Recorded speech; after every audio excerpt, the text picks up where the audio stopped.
എന്ത് രോഗമുണ്ടെങ്കിലും നിന്റെ ഖുർആനിന്റെ ബർക്കത്ത് കൊണ്ട് നീ അത് പെട്ടെന്ന് സുഖപ്പെടുത്തണേ റഹ്മാനേ.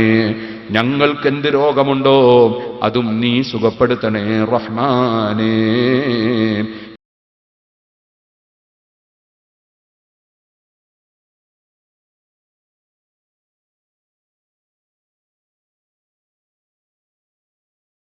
السلام عليكم.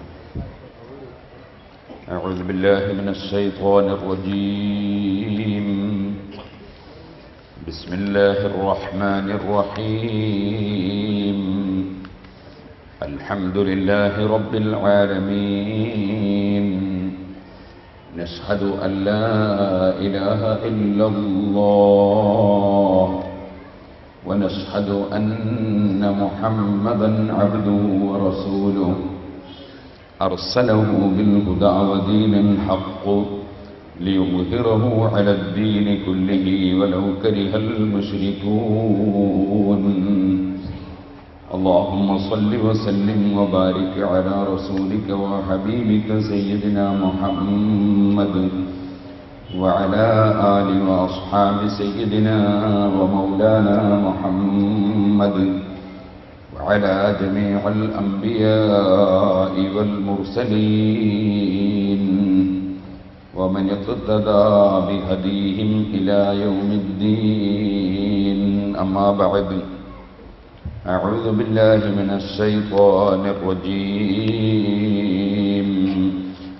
بسم الله الرحمن الرحيم.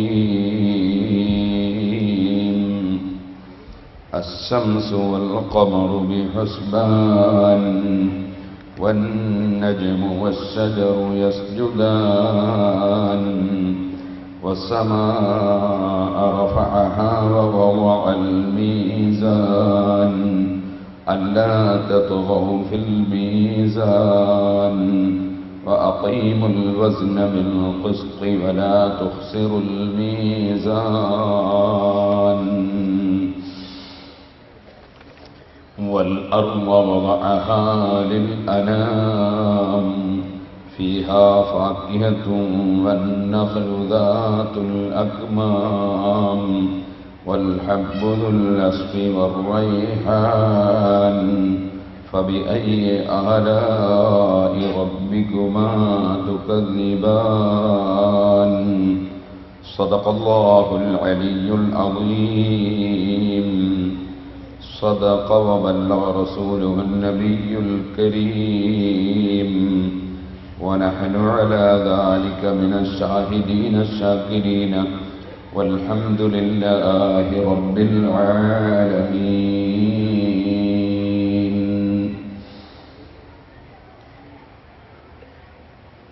يا رب بالمصطفى بلغ مقاصدنا واغفر لنا ما مضى يا واسع الكرم.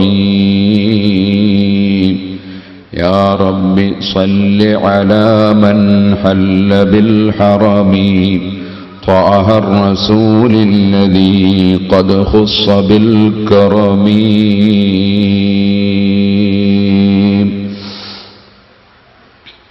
ബഹുമാന്യരെ, അല്ലാഹു സുബ്ഹാനഹു വ തആല അനുഗ്രഹിച്ച് സൂറത്തുർ റഹ്മാൻ ഇന്നലെ നാം ആരംഭം കുറിച്ചു. വളരെ ചുരുക്കി മാത്രമേ 7 ദിവസം കൊണ്ട് നമുക്ക് ഈ സൂറത്ത് സംസാരിക്കാൻ കഴിയുകയുള്ളൂ. ഇന്നലെ അർ-റഹ്മാനു അല്ലമൽ ഖുർആൻ,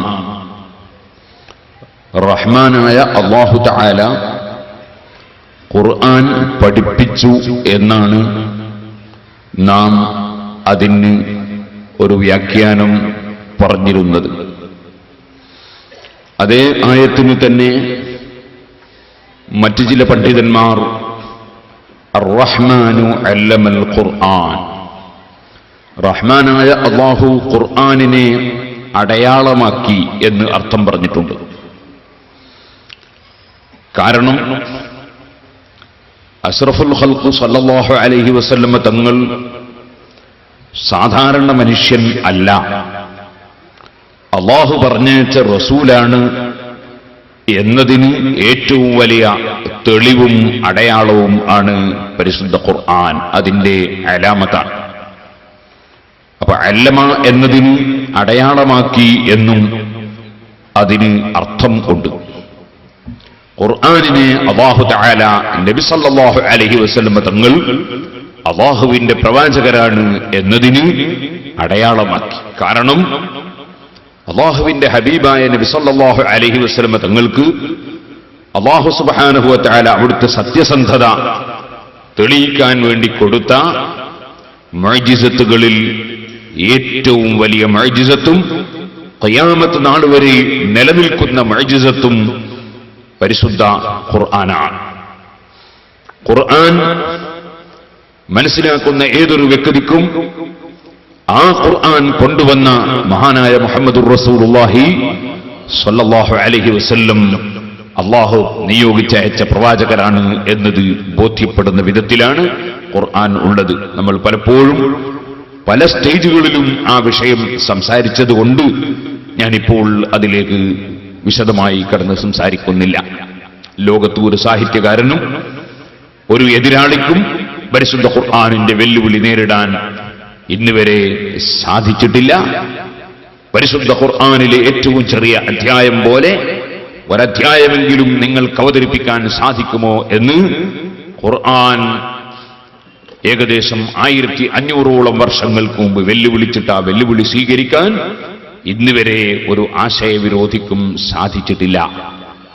ഈ അടുത്ത് അല്പം ഖുർആൻ വിരോധികൾ ഖുർആനിന് സമാനമായി ഞങ്ങൾ ഒരു ഗ്രന്ഥം കൊണ്ടുവരുന്നു എന്ന് പറഞ്ഞുകൊണ്ട് അവർ ബിസ്മില്ലാഹിർ റഹ്മാനിർ റഹീം എന്നതിന് പകരം ആദ്യമായി തന്നെ ഒരു ബിസ്മി കൊണ്ടുവന്നു. ബിസ്മിൽ അബിർ റഊഫിർ റഹീം എന്നാണ് അവർ കൊണ്ടുവന്ന വാചകം. അതോടുകൂടി അവർ തുടക്കം തന്നെ പരാജയപ്പെട്ടു പോയി. കാരണം ബിസ്മി എന്നത് ഖുർആനിൽ നിന്ന് കോപ്പി അടിച്ചതാണ്. റഊഫ് റഹീം എന്നതും ഖുർആനിൽ നിന്ന് കോപ്പി അടിച്ചതാണ്. ഖുർആനിന് സമാനമായി വല്ലതും കൊണ്ടുവരാൻ സാധിക്കുമോ എന്ന് ചോദിക്കുമ്പോൾ ഖുർആനിൽ തന്നെയുള്ള വാചകം കോപ്പി അടിച്ചിട്ട് ഒരു വാചകം കൊണ്ടുവന്നാൽ അത് ഖുർആനിന്റെ വെല്ലുവിളി നേരിടൽ ആവുകയില്ലെന്ന് ഏത് ബുദ്ധിയുള്ളവരും മനസ്സിലാക്കാൻ സാധിക്കും. ആകയാൽ ഈ ആധുനിക യുഗത്തിലും പരിശുദ്ധ ഖുർആനിന്റെ വെല്ലുവിളി റദ്ദത്ത് ബലാവതുഹാ ദഅവാമു അരിദിഹാ റദ്ദൽ ഗയൂരി യദൽ ജാനിയനിൽ ഹുറൂമി. ഖുർആനിന്റെ വെല്ലുവിളി നേരിടാൻ ആർക്കും കഴിഞ്ഞിട്ടില്ല. മറ്റൊന്നാണ് ഞാൻ ഇപ്പോൾ ഇവിടെ തന്നെ പറഞ്ഞു, അല്ലമൽ ഖുർആൻ എന്നതിന് രണ്ട് വ്യാഖ്യാനം പറഞ്ഞു. ഖുർആന്റെ വ്യാഖ്യാനം പറഞ്ഞാൽ തീരുകയില്ല. എത്ര തന്നെ പറഞ്ഞാലും ഒന്നിനു മേലെ ഒന്നായിട്ട് അതിന് അർത്ഥവ്യാപ്തികൾ ആണ്. അങ്ങനെ ഒരു ഗ്രന്ഥം പോയിട്ട് അങ്ങനെ ഒരു സൂറത്ത് പോലും കൊണ്ടുവരാൻ ആർക്കും ഇന്നുവരെ കഴിഞ്ഞിട്ടില്ല. അതുകൊണ്ട് തന്നെ അഷ്റഫുൽ ഖൽഖ് സല്ലല്ലാഹു അലൈഹി വസല്ലം അല്ലാഹുവിന്റെ പ്രവാചകരാണ് എന്നതിന്റെ ഏറ്റവും വലിയ അടയാളമാണ്, തെളിവാണ് പരിശുദ്ധ ഖുർആൻ. അതുകൊണ്ടാണ് അല്ലമൽ ഖുർആൻ എന്നതിന് ഖുർആൻ അല്ലാഹു അടയാളമാക്കി എന്ന് ഖുർആൻ വ്യാഖ്യാതാക്കളിൽ ചിലർ തഫ്സീർ പറഞ്ഞിട്ടുള്ളത്. അല്ലാഹു സുബ്ഹാനഹു വ തആല അവന്റെ അനുഗ്രഹങ്ങൾ എണ്ണിപ്പറഞ്ഞ ധാരാളം സൂറത്തുകൾ ഉണ്ട്. പരിശുദ്ധ ഖുർആനിലെ ആയത്തുകളും സൂറത്തുകളും പരിശോധിച്ചാൽ ഏറ്റവും അധികം അല്ലാഹുവിന്റെ അനുഗ്രഹങ്ങൾ മനുഷ്യരെ ഓർമ്മിപ്പിച്ചുകൊണ്ട് മനുഷ്യ ഹൃദയങ്ങളെ അല്ലാഹുവിലേക്ക് വിളിക്കുകയും ക്ഷണിക്കുകയും ചെയ്യുന്ന സ്വഭാവത്തിലാണ് ഖുർആനിലെ ഏകദേശം ആയത്തുകളും സൂറത്തുകളും ഉള്ളത്. അതുകൊണ്ട് തന്നെ സൂറത്തുർ റഹ്മാൻ ആദ്യം തന്നെ അർ റഹ്മാൻ എന്ന് തുടങ്ങി വിപുലവും വിശാലവുമായി സർവ്വജനങ്ങൾക്കും അനുഗ്രഹം ചെയ്യുന്നവനാണ് അല്ലാഹു തആല എന്ന് പറഞ്ഞുകൊണ്ട് തുടക്കത്തിൽ തന്നെ അല്ലാഹു തആല 8 അനുഗ്രഹങ്ങൾ എണ്ണി പറയുകയാണ്. പരിശുദ്ധ ഖുർആനിൽ സൂറത്തുർ റഹ്മാൻ അർ-റഹ്മാനു അല്ലമൽ ഖുർആൻ, ഖുർആൻ പഠിപ്പിച്ചവരും ഖുർആൻ അടയാളമാക്കി കാണിച്ചു തന്നവരുമാണ് അല്ലാഹു തആല. അർ-റഹ്മാനു അല്ലമൽ ഖുർആൻ. ഇതാദ്യമായി തന്നെ പറയാൻ കാരണം മനുഷ്യന് രണ്ട് ഘടകം ഉണ്ട്. ഒന്ന് ആത്മാവും ഒന്ന് ശരീരവും ആണ്. ശരീരത്തെക്കാൾ പ്രസക്തിയുള്ളതാണ് ആത്മാവ്. ശരീരമാകുന്ന വാഹനം ഓടിക്കുന്ന ഡ്രൈവറാണ് ആത്മാവ്. അതുകൊണ്ട് തന്നെ ഡ്രൈവർക്കാണല്ലോ വണ്ടിയേക്കാൾ ബഹുമാനം ഉള്ളത്. ബോഡിയും എഞ്ചിനും ഉണ്ടാകുമ്പോൾ എഞ്ചിനാണല്ലോ ബോഡിയേക്കാൾ ബഹുമാനം ഉള്ളത്. അതുകൊണ്ട് തന്നെ മനുഷ്യന്റെ ആത്മാവിന് ആത്മീയമായ ഭക്ഷണങ്ങളും മരുന്നുകളും നൽകുന്ന വിഷയമാണ് പരിശുദ്ധ ഖുർആൻ. അതുകൊണ്ട് ആത്മീയ ചൈതന്യമുണ്ടാക്കുന്ന ഖുർആൻ പഠിപ്പിച്ചതിനെ സംബന്ധിച്ച് അല്ലാഹു തആല ആദ്യം ആത്മീയമായ നിലക്ക് മനുഷ്യനെ സംസ്കരിക്കാൻ കാരണമായ ഖുർആൻ ആദ്യം എടുത്തു പറയുകയാണ്. അർ-റഹ്മാനു അല്ലമൽ ഖുർആൻ. ആത്മീയമായ രോഗങ്ങൾക്ക്, മനസ്സിന്റെ ദുഷ്ചിന്തകൾക്ക് മുഴുവനും ശമനം നൽകുന്ന, മനുഷ്യനെ ഏറ്റവും വലിയ സംസ്കാര സമ്പന്നനും ഏറ്റവും വലിയ സൽസ്വഭാവിയും ഏറ്റവും നല്ലവരുമാക്കി തീർക്കുന്ന പരിശുദ്ധ ഖുർആൻ പഠിപ്പിച്ചു തന്നവനാണ് അല്ലാഹ്. അത് പറഞ്ഞ ഉടനെ രണ്ടാമത് പറയുന്നത് ഖലഖൽ ഇൻസാന അല്ലമഹുൽ ബയാൻ. ഈ ഖുർആൻ അല്ലാഹു തആല പഠിപ്പിക്കുന്നത് മനുഷ്യനെ സൃഷ്ടിച്ചുകൊണ്ട് മനുഷ്യന് പഠിപ്പിക്കുകയാണ്. അപ്പോൾ മനുഷ്യനെ സൃഷ്ടിച്ചെങ്കിൽ മാത്രമല്ലേ ഈ ഖുർആൻ കൊണ്ട് അവന് ഫലം കിട്ടുന്നുള്ളൂ. അതിനാൽ മനുഷ്യന് ഫലപ്രദമായത് മനുഷ്യനെ സൃഷ്ടിക്കപ്പെട്ടതുകൊണ്ടാണ്. മനുഷ്യനില്ലെങ്കിൽ ഖുർആൻ വലിയ മഹത്വമുള്ള ആശയങ്ങളാണെങ്കിലും മനുഷ്യന് ഫലവത്താകുന്നത് അവനെ പടക്കപ്പെട്ടതുകൊണ്ടാണ്. അതുകൊണ്ട് രണ്ടാമതായി അല്ലാഹു സുബ്ഹാനഹു വ തആല ഖലഖൽ ഇൻസാൻ, മനുഷ്യനെ അല്ലാഹു തആല ഇല്ലായ്മയിൽ നിന്ന് ഉണ്ടാക്കിയിരിക്കുന്നു, സൃഷ്ടിച്ചിരിക്കുന്നു എന്നതാണ് രണ്ടാമത് പറയുന്നത്. മൂന്നാമതായി അല്ലാഹു പറയുന്നു അല്ലമഹുൽ ബയാൻ. ഈ മനുഷ്യന് അല്ലാഹു സുബ്ഹാനഹു വ തആല അറിയാനും മനസ്സിലാക്കാനും അറിഞ്ഞത് മറ്റുള്ളവർക്ക് പകർന്നു കൊടുക്കാനുമുള്ള കഴിവ് അല്ലാഹു തആല നൽകി. അല്ലാഹു തആല മനുഷ്യന് വിവരണം പഠിപ്പിച്ചു. വിവരണം പഠിപ്പിക്കണമെങ്കിൽ ആദ്യം അറിവ് സ്വന്തമുണ്ടാകണം. അറിവുള്ളവനെ വിവരിക്കാൻ കഴിയൂ. അപ്പൊ അല്ലാഹു തആല മനുഷ്യന് വിവരം നൽകി. ആ ഉള്ള വിവരം മറ്റുള്ളവർക്ക് പകർന്നു കൊടുക്കാനുള്ള കഴിവ് നൽകി. അതുകൊണ്ടാണല്ലോ പരിശുദ്ധ ഖുർആൻ മനുഷ്യ സമൂഹത്തിന് വഴികാട്ടി ലഭ്യമായത്. അതുകൊണ്ട് മൂന്നാമതായി അല്ലാഹു ജല്ല ജലാലുഹു ആ അനുഗ്രഹമാണ് എണ്ണിപ്പറഞ്ഞത് അല്ലമഹുൽ ബയാൻ. ഇനി സുഹൃത്തുക്കളെ, പരിശുദ്ധ ഖുർആൻ പഠിക്കുമ്പോൾ, ഖുർആൻ അറിയുമ്പോൾ എന്താണ് ഇവിടെ ഉണ്ടാകുന്നത്? മനുഷ്യന്റെ ആത്മീയ രംഗത്തുള്ള ഇരുട്ട് നീങ്ങുകയാണ്. ആത്മീയ രംഗത്ത് മനുഷ്യന് വെളിച്ചം പകരുകയാണ്. അല്ലാഹു തആല ആത്മീയ രംഗത്ത് മാത്രം വെളിച്ചം കൊടുക്കുന്നവനല്ല, മനുഷ്യന്റെ ജീവിത രംഗത്തും അല്ലാഹു വെളിച്ചം കൊടുക്കുന്നവനാണ്. ആ വെളിച്ചം നൽകുന്ന ഏറ്റവും വലിയ വസ്തുവാണ് ശംസ്. അതുകൊണ്ട് തന്നെ അടുത്തത് അല്ലാഹു പറയുന്ന അശ്ശംസു വൽ ഖമറു ബിഹുസ്ബാൻ. ഖുർആൻ കൊണ്ട് മനുഷ്യന്റെ മനസ്സിനും ആത്മാവിനും വെളിച്ചം കൊടുക്കുന്ന റബ്ബ് മനുഷ്യനെ സൃഷ്ടിച്ചു എന്ന് പറഞ്ഞിട്ടുണ്ടല്ലോ. ആ മനുഷ്യൻ ഇവിടെ ജീവിക്കണമെങ്കിലും അവന് കാര്യങ്ങൾ നേടണമെങ്കിലും വെളിച്ചം വേണം. ആ വെളിച്ചം നൽകുന്ന ഏറ്റവും വലിയ വിഷയമാണ് ശംസ്, സൂര്യൻ. അതുപോലെ തന്നെ ഈ ഭൗതികമായ ലോകത്ത് അതേ മനുഷ്യന് ആവശ്യമായ ധാന്യങ്ങളും ആവശ്യമായ സസ്യങ്ങളുമൊക്കെ മുളക്കുകയും അത് കയക്കുകയും ചെയ്യാൻ സൂര്യൻ വേണം. സൂര്യന് ഒരുപാട് ഡ്യൂട്ടികളുണ്ട്. ആ ഡ്യൂട്ടികളൊക്കെ കൊടുത്തുകൊണ്ട് സൂര്യനെ പടച്ചവനാണ് അല്ലാഹ്. പടച്ചവനാണ് എന്നത് പറയുന്നതിന് പകരം ആ സൂര്യനെയും ചന്ദ്രനെയും പ്രത്യേക കണക്കനുസരിച്ച് നിർത്തിയവനാണ് അല്ലാഹ്. അശ്ശംസു വൽ ഖമറു ബിഹുസ്ബാൻ. അഗ്നിയെ ശംസ് കൊണ്ടും ഖമർ കൊണ്ടും വെളിച്ചം മാത്രമല്ല, മനുഷ്യന്റെ ജീവിതത്തിന് ഒരുപാട് നിഅമത്തുകൾ കൊടുത്തവനാണ് അല്ലാഹ് എന്നതറിയിക്കാൻ സൂര്യനെയും ചന്ദ്രനെയും അല്ലാഹ് എടുത്തു പറയുകയാണ്. അശ്ശംസു വൽ ഖമറു ബിഹുസ്ബാൻ. സൂര്യനും ചന്ദ്രനും അല്ലാഹ് കണക്കാക്കിയ കണക്കനുസരിച്ച് നീങ്ങുകയാണ്. ഇത് മാത്രമല്ല, അവിടെ മറ്റൊരു സൂചന കൂടിയുണ്ട്. പരിശുദ്ധ ഖുർആൻ മഹാനായ മുഹമ്മദുർ റസൂലുള്ളാഹി സല്ലല്ലാഹു അലൈഹി വസല്ലമ തങ്ങൾക്ക് അവതരിച്ചപ്പോൾ ചിലര് ചോദിച്ചു, അഉൻസില അലൈഹി നിക്റു മിൻ ബൈനിനാ. നമ്മളെ കൂട്ടത്തിൽ വലിയ വലിയ പണക്കാരില്ലേ?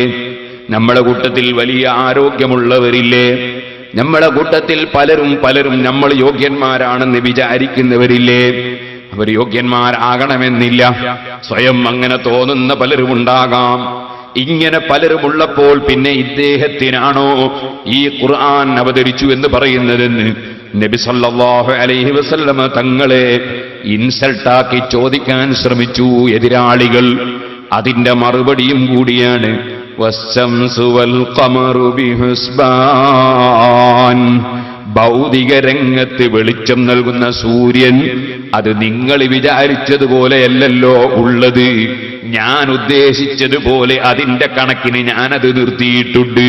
അതുപോലെ ഈ വെളിച്ചം നൽകേണ്ടത് ആരാണെന്നും അതെങ്ങനെയാണെന്നും ആ വെളിച്ചം കൊടുത്തുകൊണ്ട് വിതരണത്തിന് ആരെയാണ് ഏൽപ്പിക്കേണ്ടതെന്നും എനിക്കല്ലേ അറിയുന്നത്, നിങ്ങൾക്കല്ലല്ലോ. അശ്ശംസു വൽ ഖമറു ബിഹുസ്ബാൻ. സൂര്യനും ചന്ദ്രനുമൊക്കെ അതേ ലോകത്തിന്റെ സൃഷ്ടാവിന്റെ കണക്കനുസരിച്ച് നീങ്ങുകയാണ്. അപ്പൊ നിങ്ങൾക്കല്ലല്ലോ ആർക്കാണ് നുബുവത്ത് കൊടുക്കേണ്ടത്, ആർക്കാണ് ഖുർആൻ അവതരിപ്പിച്ചു കൊടുക്കേണ്ടത്, ആരെയാണ് നബിയാക്കേണ്ടത്, ആരെയാണ് റസൂലാക്കേണ്ടത്, ആരെയാണ് പണ്ഡിതനാക്കേണ്ടത്, ആർക്കാണ് എന്ത് കൊടുക്കേണ്ടത് എന്ന് തീരുമാനിക്കാനുള്ള അധികാരം നിങ്ങൾക്കല്ലല്ലോ. സൂര്യനും ചന്ദ്രനുമൊക്കെ അള്ളാഹുവിന്റെ കണക്കനുസരിച്ച് തന്നെയല്ലേ നീങ്ങുന്നത്.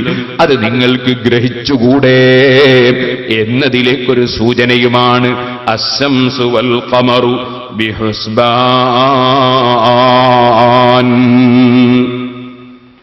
ഓ മുഅ്മിനീങ്ങളെ, മറ്റൊന്ന്, അതേ മേൽഭാഗത്ത് നിന്നാണല്ലോ ഖുർആനിന്റെ ആയത്തുകളുമായി ജിബ്രീൽ അലൈഹിസ്സലാത്തു വസ്സലാം വരുന്നത്. അപ്പോൾ മേൽഭാഗത്ത് വലിയ വലിയ സൃഷ്ടികൾ സൃഷ്ടിച്ച് സംവിധാനിച്ചവനല്ലേ അല്ലാഹ്. ആ സൃഷ്ടികൾ മുഖേന മറ്റ് പലതിനും വെളിച്ചം കൊടുത്തവനല്ലേ അല്ലാഹ്. ചന്ദ്രന് വെളിച്ചമുണ്ടെങ്കിൽ ആ വെളിച്ചം സൂര്യൻ മുഖേന ലഭിച്ചതല്ലേ. അപ്പോൾ ഒരു സൂര്യന് ആദ്യം കത്തിജ്വലിക്കാനുള്ള ശക്തി കൊടുത്തു. ആ സൂര്യനിൽ നിന്ന് വെളിച്ചം ലഭിച്ചപ്പോൾ ചന്ദ്രന് വെളിച്ചമുണ്ടായി. ആ ചന്ദ്രന്റെ വെളിച്ചം ഭൂമിയിലുള്ളവർക്ക് ലഭിച്ചു.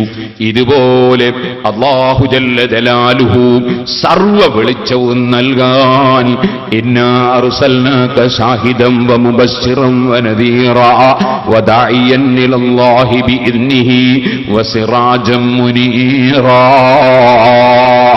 കത്തിജ്വലിക്കുന്ന വിളക്ക് പോലെ മറ്റുള്ളവർക്ക് മുഴുവനും വെളിച്ചം നൽകുന്ന നേതാവായി നബി സല്ലല്ലാഹു അലൈഹി വസല്ലമ തങ്ങളെ തിരഞ്ഞെടുത്തു. അതേ, ആ നബി സല്ലല്ലാഹു അലൈഹി വസല്ലമ തങ്ങളിൽ നിന്ന് ധാരാളം അമ്പിയാക്കൾക്കും സ്വാലിഹീങ്ങൾക്കും അലിമീങ്ങൾക്കും വെളിച്ചം ലഭിച്ചു. വകുല്ലുഹും മിർ റസൂലില്ലാഹി മുൽതമിസു ഗർഫം മിനൽ ബഹരി ഔ റസ്ഫം മിനദ്ദിയമി വകുല്ലു ആയിൻ الرسل الكرام بها فإن ما اتصلت من نوره بهم ലോകത്തേത് നബിമാർക്ക് എന്ത് വെളിച്ചം ലഭിച്ചിട്ടുണ്ടോ, ഏത് മുഅ്ജിസത്ത് ലഭിച്ചിട്ടുണ്ടോ, അതൊക്കെയും സിറാജും മുനീർ എന്ന് വിളിക്കപ്പെടുന്ന നബി സല്ലല്ലാഹു അലൈഹി വസല്ലമ തങ്ങൾ മുഖേനയാണ്. ഇരിക്കട്ടെ, അശ്ശംസു വൽ ഖമറു ബിഹുസ്ബാൻ, സൂര്യനും ചന്ദ്രനും അല്ലാഹുവിന്റെ കണക്കനുസരിച്ച് നിൽക്കുന്നു, അതുപോലെ ചലിക്കുന്നു, നടക്കുന്നു. സൂറത്ത് യാസീൻ വിവരിക്കുമ്പോൾ കഴിഞ്ഞ കൊല്ലം നമ്മൾ അതിനെ സംബന്ധിച്ച് വിവരിച്ചിട്ടുണ്ട്. ഇനി ഞാനൊരു കാര്യം പറയട്ടെ, ഒന്നുകൂടിയുണ്ട്.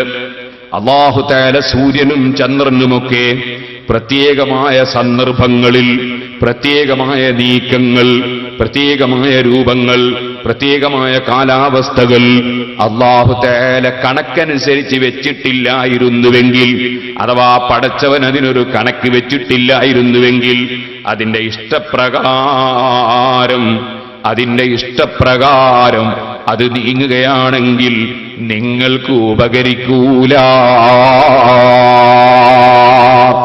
സഹോദരന്മാരെ, അപ്പൊ സൂര്യൻ, നിങ്ങൾ നോക്കൂ, സൂര്യനും ചന്ദ്രനുമൊക്കെ അതിന്റെ കാലാവസ്ഥയുമായി ബന്ധപ്പെട്ടുകൊണ്ടുണ്ടാകുന്ന വിഷയങ്ങൾ നമുക്കറിയാമല്ലോ. അത് സൂര്യന്റെയും ചന്ദ്രന്റെയും ഭൂമിയുടെയും ഒക്കെ ചലനവും നടത്തവും നൃത്തവുമൊക്കെ അനുബന്ധിച്ചുകൊണ്ടുള്ളതല്ലേ. അതില്ലായിരുന്നുവെങ്കിൽ നമുക്കുണ്ടോ കാര്യങ്ങൾ നടത്താൻ കഴിയുന്നു? എപ്പോഴാണ് നമ്മൾ തൈ കുഴിച്ചിടേണ്ടത്, എപ്പോഴാണ് നെൽകൃഷി ചെയ്യേണ്ടത്, എപ്പോഴാണ് വാഴ വെക്കേണ്ടത്, എപ്പോഴാണ് ഓരോ കാര്യങ്ങളും ചെയ്യേണ്ടതെന്ന് അതിന്റെ ശരിയായ സന്ദർഭങ്ങൾ നമുക്ക് ആദ്യം തന്നെ അറിഞ്ഞതുകൊണ്ടല്ലേ നമുക്കത് ചെയ്യാൻ സാധിക്കുന്നത്. വയലിൽ വിത്തിടേണ്ടത് എപ്പോഴാണെന്ന് നമുക്കതിന്റെ കാലാവസ്ഥയെക്കുറിച്ചുള്ള വിവരമില്ലെങ്കിൽ വിത്ത് ഇട്ടതിന്റെ പിറ്റേ ദിവസം തന്നെ മുങ്ങിപ്പോകുന്ന വിധത്തിൽ വെള്ളമാണെങ്കിൽ നമുക്ക് പ്രശ്നമല്ലേ? വിത്തിട്ടതിന് ശേഷം മഴ കിട്ടിയില്ലെങ്കിൽ പ്രശ്നമല്ലേ?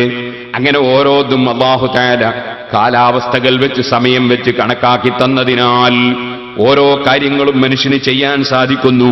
അത് കണക്കനുസരിച്ച് റബ്ബ് ക്രമീകരിച്ചിട്ടില്ലെങ്കിൽ ഒരിക്കലും തന്നെ മനുഷ്യനതുകൊണ്ട് ഉപയോഗം കിട്ടുകയില്ല. ഒന്ന്.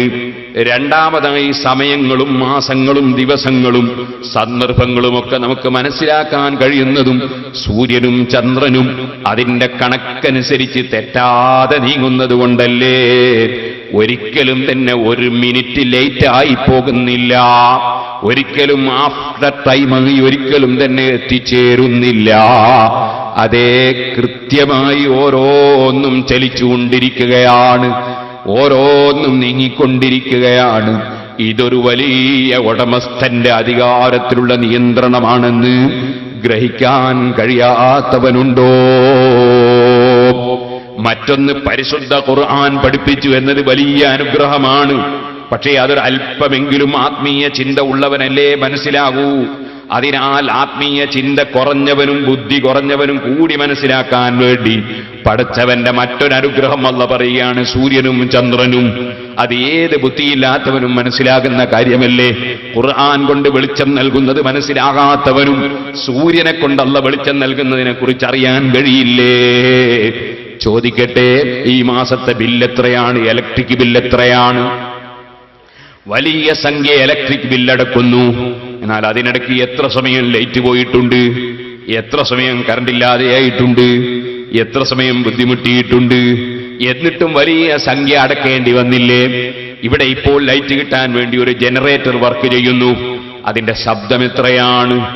ഇനിയോ സുബ്ഹാനല്ലാഹ്, അതിന് തന്നെ ഡീസൽ ചെലവാകുന്നു, അതിന് ഓപ്പറേറ്റർ നിൽക്കുന്നു. ഇതൊക്കെ കൂടി ഉണ്ടായിട്ട് നമ്മുടെ ഈ ഗ്രൗണ്ടിലല്ലേ കുറഞ്ഞ വെളിച്ചം കിട്ടിയിട്ടുള്ളത്. നേരെ മറിച്ച് അല്ലാഹു തആല സൃഷ്ടിച്ച സൂര്യൻ, അതെവിടെയാണ്? 14,96,74,000 കിലോമീറ്റർ അകലെ ഒരൊറ്റ ബൾബ് അല്ലാഹു കത്തിച്ചപ്പോൾ ഇന്ത്യയിൽ മാത്രമല്ല, പാകിസ്ഥാനിൽ മാത്രമല്ല, ലോകരാഷ്ട്രങ്ങളിൽ എത്രയെത്ര രാഷ്ട്രങ്ങളിലാണ് ഒരേ സമയത്ത് വെളിച്ചം കൊടുത്തത്. സുബ്ഹാനല്ലാഹ്, അതേ ബൾബിന്റെ കൂടെ മറ്റൊരു ബൾബ് ആവശ്യം വന്നിട്ടില്ല. ആ ഒരൊറ്റ ബൾബ് കൊണ്ട് തന്നെ ഭൂമി മുഴുക്കെ ലൈറ്റ് കൊടുത്തിട്ടുണ്ട്. എന്നാൽ ആ ലൈറ്റ് കൊടുക്കാനുള്ള സംവിധാനം വെച്ചപ്പോ ഒരു കൂട്ടർക്ക് ലൈറ്റ് ഉണ്ടായാൽ ഉറങ്ങാൻ ബുദ്ധിമുട്ടല്ലേ, അതുകൊണ്ട് ഉറങ്ങേണ്ട സമയത്ത് ലൈറ്റ് കെടുത്തി കൊടുത്തിട്ടുണ്ട്. അതേ ലൈറ്റ് അപ്പോൾ മറ്റൊരു കൂട്ടർക്ക് അതിന്റെ ലൈറ്റ് കൊടുത്തിട്ടുണ്ട്. അങ്ങനെ ഒരു കൂട്ടർക്ക് ലൈറ്റ് കൊടുക്കുന്നു, മറ്റൊരു കൂട്ടർക്ക് ഉറങ്ങാൻ സൗകര്യം ചെയ്യുന്നു. അതേ ബൾബ് കൊണ്ട് തന്നെ അതാ പിന്നെയും തിരിച്ചതാ കൊടുക്കുന്നു. അല്ലാഹുവിന്റെ അപാരമായ ഖുദ്റത്ത്. 5 പൈസ നിങ്ങൾ ബില്ലടക്കണ്ട. ഒരു ശബ്ദം കൊണ്ടും നിങ്ങൾക്ക് പ്രശ്നമില്ല. ഒരു ഓപ്പറേറ്ററെയും നിങ്ങൾ നിർത്തേണ്ടതില്ല. ഒരു വയറും ഷോർട്ടാകുന്നില്ല. ഒരു സ്വിച്ചും അമർത്തേണ്ടതില്ല. ലൈന് പോയിട്ടൊരപകടവും വന്ന് ആരും ദാരുണമായി മരിക്കുന്നില്ല. കരണ്ട് പിടിക്കുമോ എന്ന് പേടിയില്ല. സുബ്ഹാനല്ലാഹ്. ഒരൊറ്റ സൂര്യനെ കൊണ്ട് അല്ലാഹു ജല്ല ജലാലുഹു കൊടുത്ത വെളിച്ചം എത്ര വലുതാണ് സുഹൃത്തുക്കളെ. ആ സൂര്യനങ്ങകലെ അത് കത്തിജ്വലിക്കുമ്പോൾ മനുഷ്യന്റെ അതാ വീട്ടിന്റെ ഉള്ളിൽ വരെ അതിന്റെ വെളിച്ചമെത്തിപ്പോയില്ലേ. അതില്ലായിരുന്നുവെങ്കിൽ നിങ്ങൾക്കറിയാമല്ലോ, വെളിച്ചം കിട്ടാത്ത സ്ഥലത്ത് തേങ്ങയില്ല, സൂര്യന്റെ ചൂട് തട്ടാത്ത സ്ഥലത്ത് കാരക്കയില്ല.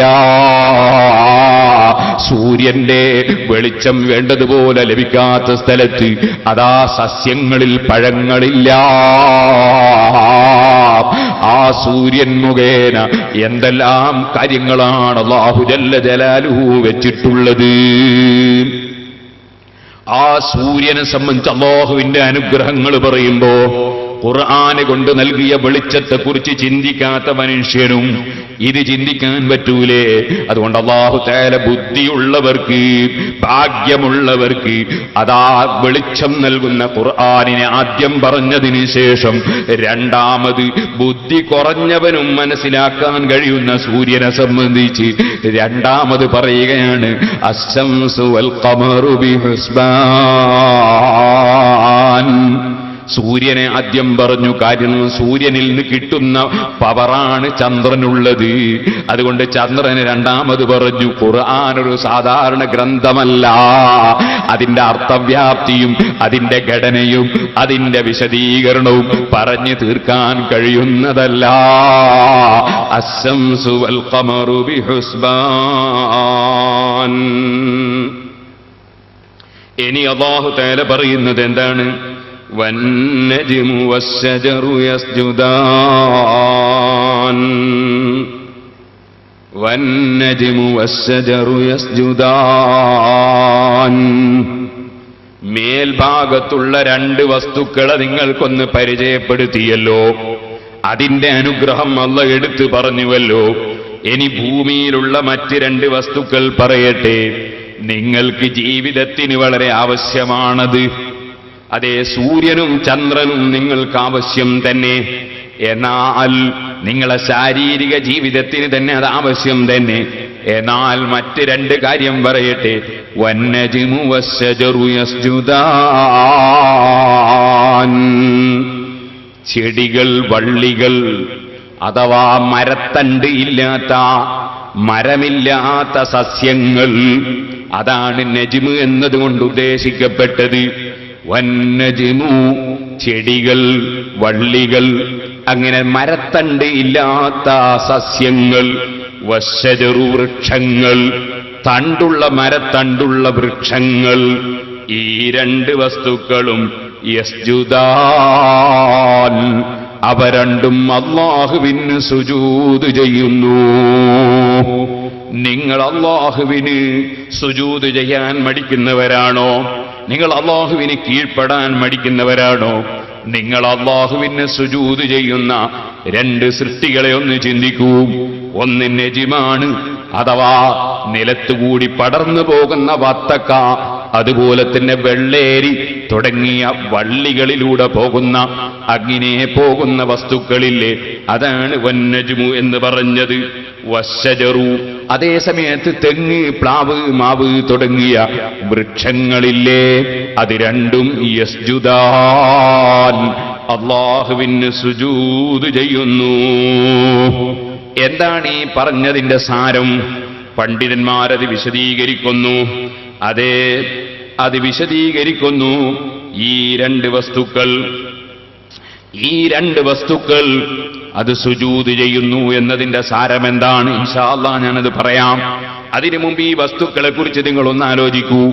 മനുഷ്യനെ സൃഷ്ടിച്ചു എന്നല്ലേ അല്ലാഹ് നേരത്തെ പറഞ്ഞത്? ആ മനുഷ്യന് വെളിച്ചം നൽകുന്ന, അതുപോലെ ഓരോന്നും അറിയിക്കുന്ന സൂര്യൻ ചന്ദ്രനെ ആദ്യം പറഞ്ഞല്ലോ. ഇനി അല്ലാഹ് പറയാൻ പോകുന്നത്, ഓ മനുഷ്യ, നിനക്ക് ഭൂമിയിൽ ജീവിക്കണമെങ്കിൽ ചില വസ്തുക്കൾ വേണ്ടേ? ആ ജീവിക്കാനുള്ള വസ്തുക്കളിൽ ഏറ്റവും പ്രധാനപ്പെട്ട അടിസ്ഥാനപരമായ സാധനമാണ് നിനക്ക് ഭക്ഷണം നൽകുന്ന സസ്യങ്ങൾ. കാരണം ലോകത്ത് രണ്ട് വിധത്തിലാണ് ഭക്ഷണങ്ങളുള്ളത്. ഒന്ന് സസ്യങ്ങളിലൂടെ ലഭിക്കുന്ന ഭക്ഷണമാണ്, അരിയും ഗോതമ്പും അതുപോലെ തന്നെ പഴങ്ങളുമൊക്കെ സസ്യങ്ങളിലൂടെയാണ്. മറ്റൊന്ന് ജീവികളിലൂടെ ലഭിക്കുന്ന ഭക്ഷണങ്ങളാണ്. അതേ, മാംസവും പാലുമൊക്കെ അതിൽപ്പെട്ടതാണ്. അപ്പൊ പാല്, മാംസം തുടങ്ങിയ വസ്തുക്കൾ ജീവികളിലൂടെ, അതേ സമയത്ത് ധാന്യങ്ങളും പഴങ്ങളുമൊക്കെ സസ്യങ്ങളിലൂടെ. ഇങ്ങനെ രണ്ട് വിധത്തിലല്ലേ നിന്റെ നിലനിൽപ്പിനും ജീവിതത്തിനും ഭക്ഷണമുള്ളത്. എന്നാൽ ഒന്നുകൂടി നീ ചിന്തിച്ചാൽ നിനക്ക് മനസ്സിലാക്കാൻ കഴിയും, ജീവികളിലൂടെയുള്ള ഭക്ഷണത്തിന്റെയും അടിസ്ഥാനം സസ്യങ്ങളാണ്. കാരണം പശുവിന് പാലുണ്ടാകുന്നത് പുല്ല് തിന്നിട്ടാണ്. അതേ, ആട്ടിന് പാലുണ്ടാകുന്ന പ്ലാവിന്റെ ഇല തിന്നിട്ടാണ്. ആകയാൽ ജീവികളിലൂടെ നിനക്ക് പാല് കിട്ടുന്നതും മാംസം കിട്ടുന്നതുമൊക്കെ ഈ സസ്യങ്ങൾ മുഖേന തന്നെയാണ്. അതിനാൽ നിന്റെ ഭക്ഷണത്തിന്റെ അടിസ്ഥാനം സസ്യമാണ്. അതിനാൽ രണ്ട് വിധത്തിലുള്ള സസ്യങ്ങളെയും അല്ലാഹ് എടുത്തു പറയുകയാണ്. വന്നജ്മു വസ്സജറു യസ്ജുദാൻ, ചെടിയും വൃക്ഷവും സുജൂദ് ചെയ്യുന്നു,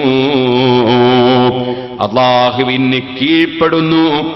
അല്ലാഹുവിനത് കീഴ്പ്പെടുന്നു. നിങ്ങൾ കണ്ടില്ലേ, ഒരാൾക്ക് തേങ്ങ വേണം, തേങ്ങ അരക്കാൻ വേണമെന്ന് മനസ്സിലാക്കി. അതേ, തേങ്ങ കിട്ടാൻ വേണ്ടി ഒരാൾ തൈ വളർത്തുകയാണ്. അതിന് തേങ്ങ കൊണ്ടുപോയി അതേ മുളക്കാൻ വെച്ചപ്പോൾ അത് തേങ്ങയായി മുളക്കുന്നു. അതിന്റെ മേലെ തേങ്ങ തന്നെ ഉണ്ടാകുന്നു. എന്തേ കാരണം? പടച്ചവൻ അതിന് കൊടുത്ത ഡ്യൂട്ടിയാണത്. തേങ്ങ ഉണ്ടാവുക എന്ന ഡ്യൂട്ടിയാണ് തെങ്ങിന് കൊടുത്തത്. മാങ്ങ ഉണ്ടാവുക എന്ന ഡ്യൂട്ടിയാണ് മാവിന് കൊടുത്തത്. പ്ലാവിന്റെ മേലെ ചക്ക ഉണ്ടാകണം എന്നതാണ് അല്ലാഹ് ഡ്യൂട്ടി കൊടുത്തത്. ഈ ഡ്യൂട്ടിക്കപ്പുറം അത് നീങ്ങുന്നില്ല.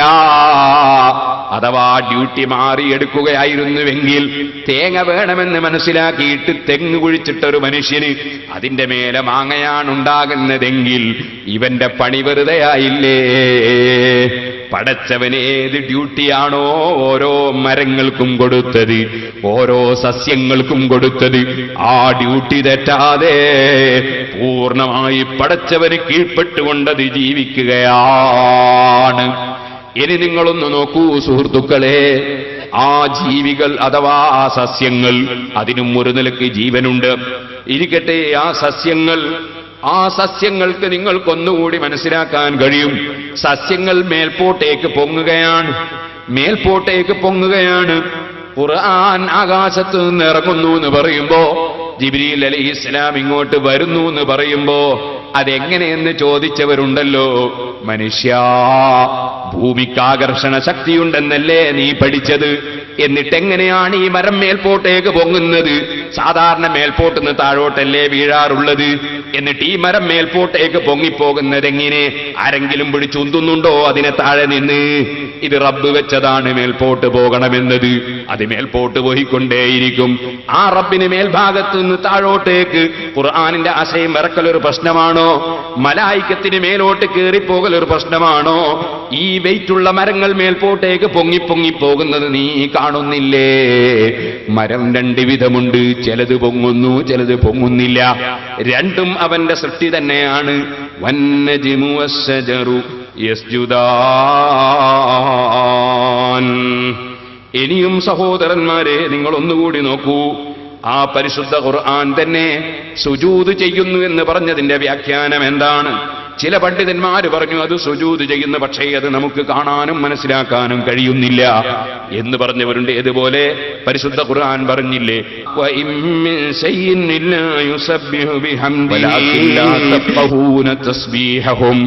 എല്ലാ വസ്തുക്കളും പടച്ചവനെ പുകഴ്ത്തുന്നുണ്ട്, പടച്ചവന് തസ്ബീഹ് ചൊല്ലുന്നുണ്ട്. പക്ഷേ നിങ്ങൾക്കത് ഗ്രഹിക്കാൻ സാധിക്കുന്നില്ല. നിങ്ങൾക്കത് ഗ്രഹിക്കാൻ പോയിട്ട് ഭാര്യയും ഭർത്താവും കൂടി ഒരു റൂമിൽ കിടന്നുറങ്ങുമ്പോ ആ കിടക്കുന്ന റൂമിൽ വെച്ച് ഭർത്താവ് അട്ടഹസിച്ച് നിലവിളിക്കുന്നു. എന്തിനാ നിലവിളിക്കുന്നത്? അവനെന്തോ ഒന്ന് കണ്ടതാണൊരു സ്വപ്നം. അതേ സ്വപ്നം കണ്ടിട്ട് അവൻ കരയുന്നു. സുബ്ഹാനല്ലാഹ്, കഴുത്ത് പിടിച്ച് ഞെരിക്കുന്നത് പോലെ അവനതാ ശബ്ദിക്കുന്നു. അവൻ പേടിച്ച് വിറക്കുന്നു. ഭാര്യ ഇവനെ തട്ടി ഉണർത്തുന്നു. നിങ്ങൾ എന്തേ അട്ടഹസിക്കുന്നത് എന്ന് ചോദിക്കുന്നു. ഇവൻ പറയുന്നു, ആന വന്നു, അല്ലെങ്കിൽ സിംഹം വന്നു, അല്ലെ പാമ്പ് വന്നു, എന്നിട്ടോ എന്നെ ആക്രമിക്കാൻ നോക്കി.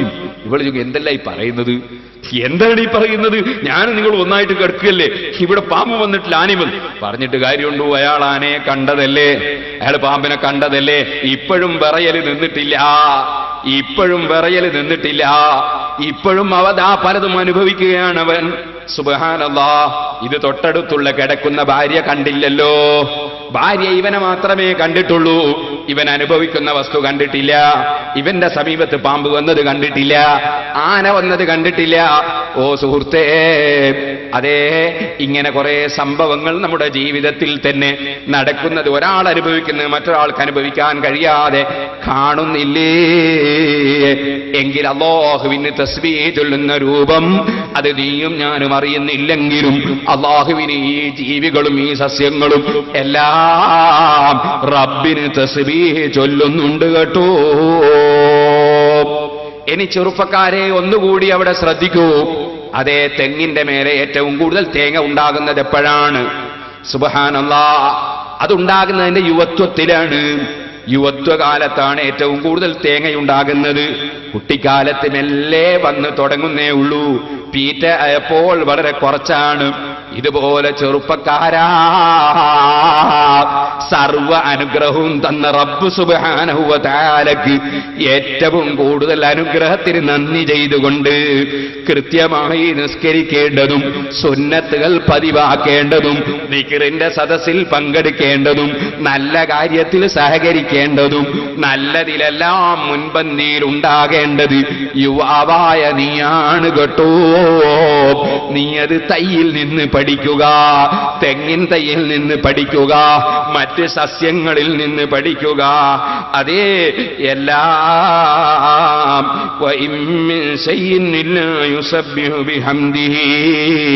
എല്ലാ വസ്തുക്കളും റബ്ബിന് തസ്ബീഹ് ചൊല്ലുന്നു. അതിന്റെ പുറമേ അതിന്റെ ഡ്യൂട്ടി അത് കൃത്യമായി നിർവഹിക്കുന്നു. നീയും നിന്റെ ഡ്യൂട്ടിയായ കച്ചവടവും ബിസിനസ്സും ജോലിയും ഇടയ്ക്ക് എടുക്കുന്നതിനിടയിൽ അള്ളാന്റെ ഇബാദത്തിൽ ഒരു കുറവും വരുത്തല്ല. നീ നിന്റെ ജീവിതത്തിന് നിലനിൽപ്പിന് അള്ള സൃഷ്ടിച്ച വള്ളിയായ സസ്യങ്ങളും വൃക്ഷമായ സസ്യങ്ങളും അതിന്റെ പ്രവർത്തനങ്ങളും നോക്കി പഠിക്കൂ മോനെ. പടച്ച റബ്ബ് അവന്റെ അനുഗ്രഹത്തിലേക്ക് മനുഷ്യ മനസ്സിനെ ക്ഷണിച്ചുകൊണ്ട് ഓർമ്മപ്പെടുത്തുകയാണ്. ഓ മുസ്ലിമീങ്ങളെ, ഇനിയും പറയാം. അതേ, അല്ലാഹു തആല വസ്സംസു വൽ ഖമറു ബിഹുസ്ബാൻ വന്നജ്മു വശ്ശജറു യസ്ജുദാൻ. നമുക്കറിയാത്ത വിധം അല്ലാഹുവിനത് സുജൂദ് ചെയ്യുന്നു എന്ന് ചില പണ്ഡിതന്മാർ വ്യാഖ്യാനം പറഞ്ഞു. മറ്റു ചിലർ പറഞ്ഞു അതിന്റെ അതാ ഡ്യൂട്ടി നിർവഹിച്ചുകൊണ്ട് അല്ലാഹുവിന് കീഴ്പ്പെട്ടുകൊണ്ടുള്ളതിന്റെ നൃത്തം തന്നെയാണ് അതിന്റെ സുജൂദ്. ചില പണ്ഡിതന്മാർ പറഞ്ഞു അതിന്റെ നിഴൽ അതിന്റെ സുജൂദാണ്. അതിന്റെ നിലത്ത് അല്ലേ അതിന്റെ നിഴലുള്ളത്, ആ നിഴലിൻ്റെത് സുജൂദാണ്. അങ്ങനെ വ്യാഖ്യാനം പറഞ്ഞവരുണ്ട്. എന്നാൽ ഇതൊന്നുമില്ലാതെ തന്നെ ഞാൻ പറയട്ടെ, സർവസസ്യങ്ങളും അതിന്റെ തലവെച്ച് സുജൂദിലാണ്. ഇമാം റാസി റളിയല്ലാഹു അൻഹു വിവരിക്കുന്നുണ്ട്. അത് നമുക്ക് തന്നെ കാണാൻ കഴിയുന്ന സുജൂദാണ്. സുജൂദ് എന്ന് പറയുന്നതിന് സാധാരണയായി സാഷ്ടാംഗം എന്നാണ് പറയാറുള്ളത്. എന്നാൽ സുഹൃത്തുക്കൾ, അതിലേറ്റവും പ്രധാനപ്പെട്ടത് നെറ്റിത്തടം വെക്കലാണ്. നമ്മൾ അല്ലാഹുവിന് സുജൂദ് ചെയ്യാറുണ്ട്. സുജൂദ് ഏറ്റവും വലിയ ഒരു ഇബാദത്താണ്. അതുകൊണ്ട് അല്ലാഹുവിനല്ലാതെ സുജൂദ് ചെയ്യാൻ പാടില്ല എന്നാണ്. സുജൂദ് എന്ന് പറയുന്ന ശരിയായ സുജൂദ് അത് അല്ലാഹുവിന് മാത്രമേ പാടുള്ളൂ. അങ്ങനെയാണ് നിയമം. എന്നാൽ സുഹൃത്തുക്കളെ, അത് നെറ്റിത്തടം വെച്ചുകൊണ്ടുള്ള സുജൂദാണ്. നെറ്റിത്തടം വെച്ചുകൊണ്ട്, രണ്ട് കാലിന്റെ മുട്ടും വെച്ചുകൊണ്ട്, രണ്ട് കാലിന്റെയും വിരലിന്റെ അടിഭാഗം വെച്ചുകൊണ്ട് അതാ ചെയ്യുന്ന സുജൂദ്. അപ്പൊ നെറ്റി വെക്കണം, രണ്ട് കൈയിന്റെ പള്ള വെക്കണം, അതുപോലെ കാലിന്റെ അടിഭാഗം അതിന്റെ വിരല് വെക്കണം. നിങ്ങൾക്കറിയാം, ചിലരൊക്കെ സുജൂദ് ചെയ്യുമ്പോ കാലിന്റെ വിരല് ഓട്ടിപ്പിടിച്ച് കാലിന്റെ വിരലിന്റെ പുറം ഭാഗം വെച്ചുകൊണ്ട് സുജൂദ് ചെയ്യാറുണ്ട്. അങ്ങനെ സുജൂദ് ചെയ്താൽ സുജൂദ് സഹീഹല്ല. മറിച്ച് വിരലിന്റെ അടിഭാഗം തന്നെ വെക്കണം. നേരെ മറിച്ച് അതിന്റെ പുറം ഭാഗം വെച്ചാൽ പോരാ. ഇങ്ങനെയാണ് ഇമാം നവവി റളിയല്ലാഹു അൻഹു മുഅ്തമദാക്കിയത്. ഇമാം റാഫിഈ റളിയല്ലാഹു അൻഹുവിന്റെ മഹാനവറുകൾ പ്രബലപ്പെടുത്തിയ അഭിപ്രായമനുസരിച്ച് വിരലിന്റെ അരുവോ അല്ലെങ്കിൽ അതിന്റെ പുറമോ വെച്ചാലും മതി എന്ന് ശാഫിഈ മദ്ഹബിൽ ഒരു അഭിപ്രായമുണ്ട്. ആരെങ്കിലും അങ്ങനെ അറിവില്ലാതെ ചെയ്തവരുണ്ടെങ്കിൽ ആ അഭിപ്രായ പ്രകാരം അല്ലാഹു അത് ഖബൂൽ ചെയ്യട്ടെ. പക്ഷേ ചെയ്യേണ്ടത് അങ്ങനെയല്ല. ഇമാം നവവി റളിയല്ലാഹു അൻഹു മുഅ്തമദാക്കിയതനുസരിച്ച് അതാണ് ശാഫിഈ മദ്ഹബിലെ പ്രബലമായ പക്ഷം. അതേ വിരലിന്റെ അടിഭാഗമാണ് നിലത്ത് വെക്കേണ്ടത്. അത് പ്രത്യേകം ശ്രദ്ധിക്കണമെന്ന് ഞാൻ ഈ സദസ്സിലുള്ള മുഅ്മിനീങ്ങളോട് മുഅ്മിനാത്തുകളോട് ഉണർത്തുകയാണ്. സോക്സ് ധരിച്ചുകൊണ്ട് സുജൂദ് ചെയ്താൽ നല്ലതല്ല, കുഴപ്പമില്ല. നല്ലത് സോക്സ് ഇല്ലാതെയാണ്. സ്ത്രീകൾക്ക് ഇത് ബാധകമല്ല. സ്ത്രീകൾ അവരുടെ കാലടക്കം മറക്കൽ നിർബന്ധമായതിനാൽ അവരുടെ കാല് മറഞ്ഞുകൊണ്ട് തന്നെ ഉണ്ടാകുന്നതിന് ഒരു കുഴപ്പവും ഇല്ല. സുഹൃത്തുക്കളെ, അതേ സ്ത്രീകൾ നിസ്കരിക്കുന്ന സമയത്ത് ശരീരം കാലടക്കം മറക്കൽ നിർബന്ധമുണ്ടല്ലോ, അതറിയാമല്ലോ. ഇപ്പോഴതിലേക്ക് കടന്ന് സംസാരിക്കുന്നില്ല. ഇനി ഒരു കാര്യം കൂടി പറയുകയാണ്. നെറ്റിത്തടം ഭൂമിയിൽ വെക്കണം സുജൂദ് ചെയ്യുമ്പോഴെന്ന് പറഞ്ഞല്ലോ. അപ്പൊ തലപ്പാവ് കെട്ടിയതിന്റെ പേരിൽ സുജൂദ് ചെയ്യുമ്പോൾ തലപ്പാവിന്റെ മേലെയായി പോയാൽ, അല്ലെങ്കിൽ മുടി നെറ്റിയിലേക്ക് വീണിട്ട് അതിന്റെ മേലെയായി പോയാൽ സുജൂദ് സഹീഹല്ല. അതുകൊണ്ട് സുജൂദ് ചെയ്യുന്നവർ മുടിയുടെ മേലെ, തലപ്പാവിന്റെ മേലെ, ടവ്വലിന്റെ മേലെ ആയി പോകാതെ സുജൂദിന്റെ സമയത്ത് നെറ്റിയിൽ നിന്ന് അത്തരം വസ്തുക്കൾ നീക്കാൻ വേണ്ടി ശ്രമിക്കേണ്ടതുണ്ട്, നീക്കി വെക്കേണ്ടതുണ്ട് നിസ്കരിക്കുന്ന സമയത്ത് എന്ന് പ്രത്യേകം ഉണർത്തുകയാണ്. ചിലര് നല്ല തലേ കെട്ടുകെട്ടും, പക്ഷേ നെറ്റിയടക്കം മറച്ചു കെട്ടും. അവര് സുജൂദ് ചെയ്യുമ്പോ നെറ്റി നിലത്ത് കൊള്ളൂല, അപ്പോൾ സുജൂദ് സഹീഹാകൂല. തലപ്പാവ് ധരിക്കുന്നവര് പ്രത്യേകം ശ്രദ്ധിക്കണം. ഇതുപോലെ മുടി വെക്കുന്നവരും മുടിയുടെ മേലെ സുജൂദ് ചെയ്താൽ സഹീഹാകൂല. അത് ഏറ്റവും ശ്രദ്ധയിലുണ്ടായിരിക്കണം. മറ്റൊന്ന്, രണ്ട് കൈയിന്റെ പള്ളയാണ്, വിരലിന്റെയും കൈയിന്റെയും പള്ളയാണ് വെക്കുന്നത്. അതും മറയില്ലാതെ വെക്കലാണ് നല്ലത്. പക്ഷേ അവിടെയും ഞാൻ നേരത്തെ സൂചിപ്പിച്ചല്ലോ, സ്ത്രീകൾക്ക് അവരുടെ കൈയിന്റെ മുൻകൈ നിസ്കാരത്തിൽ ഔറത്തല്ലെങ്കിലും അത് പൂർണ്ണമായി മറക്കേണ്ട ആവശ്യത്തിനു വേണ്ടി അവർ അവരുടെ കൈക്ക് തുണിയുണ്ടെങ്കിൽ അത് പ്രശ്നമാക്കേണ്ടതില്ല. സുജൂദ് ചെയ്യുന്ന സമയത്ത് നമ്മളുടെ കൈ നമ്മുടെ ചുവലിന്റെ നേരെ തന്നെയാണ് സുജൂദ് ചെയ്യുമ്പോൾ വെക്കേണ്ടത്. ചില ആളുകൾ കൂട്ടി ഇങ്ങനെ പിടിച്ചു വെക്കുന്നത് കാണാം. പുരുഷന്മാർ അങ്ങനെയല്ല വെക്കേണ്ടത്, അവരുടെ ചുമലിന്റെ നേരെയാണ് വെക്കേണ്ടത്. കൈയിന്റെ വിരലുകൾ പരസ്പരം അടുപ്പിച്ച് നേരെ അതാ ഖിബലയിലേക്ക് വിരലുകൾ തിരിയുന്ന വിധത്തിലാണ് വെക്കേണ്ടത്. അങ്ങനെ സുജൂദ് ചെയ്യുമ്പോൾ അതാ അകറ്റി വെച്ചിട്ട് അടുത്തുള്ള വ്യക്തിക്ക് സുജൂദ് ചെയ്യാൻ പ്രയാസമാകുന്ന വിധത്തിൽ കൈവെക്കാൻ പാടില്ല. അതേ സമയത്ത് വളരെ അടുപ്പിച്ച് സ്ത്രീകൾ വെക്കുന്നത് പോലെ വെക്കാനും പാടില്ല. സ്ത്രീകൾ അവരുടെ മുലയുടെ ഭാഗം കൂട്ടിപ്പിടിക്കുന്ന വിധത്തിൽ അടങ്ങി ഒതുങ്ങിയാണ് സുജൂദ് ചെയ്യേണ്ടത്. സുജൂദ് ചെയ്യുമ്പോൾ കൂടുതൽ പതിഞ്ഞുകൊണ്ട് കൈയിന്റെ തണ്ടലടക്കം നിലത്ത് വെച്ചുകൊണ്ട് സുജൂദ് ചെയ്യുന്നത് നല്ലതല്ല. കൈയിന്റെ തണ്ടൽ പൊക്കിയിട്ട് ഈ മുൻകൈ മാത്രം നിലത്ത് വെക്കുന്നതാണ് നല്ലത്. അങ്ങനെ സുജൂദ് എന്നത് വലിയ നിബന്ധനകളും സുന്നത്തുകളുമൊക്കെയുള്ള വളരെ പ്രധാനപ്പെട്ട ഒരു കർമ്മമാണ്. അത് വെറുതെ ചെയ്യൽ ഹറാമാണ്. വെറുതെ ഒരു സുജൂദ് അങ്ങ് ചെയ്താൽ അത് ഹറാമാണ്. ഒന്നുകിൽ നിസ്കാരത്തിലുള്ള സുജൂദ്, അല്ലെങ്കിൽ ഖുർആനിലെ ചില ആയത്തുകൾ ഓതുമ്പോൾ തിലാവത്തിന്റെ സുജൂദുണ്ട്, അല്ലെങ്കിൽ ശുക്റിന്റെ സുജൂദുണ്ട്. ശുക്റിന്റെ സുജൂദ് എന്ന് പറയുന്നത് നന്ദിക്ക് വേണ്ടിയുള്ള സുജൂദാണ്.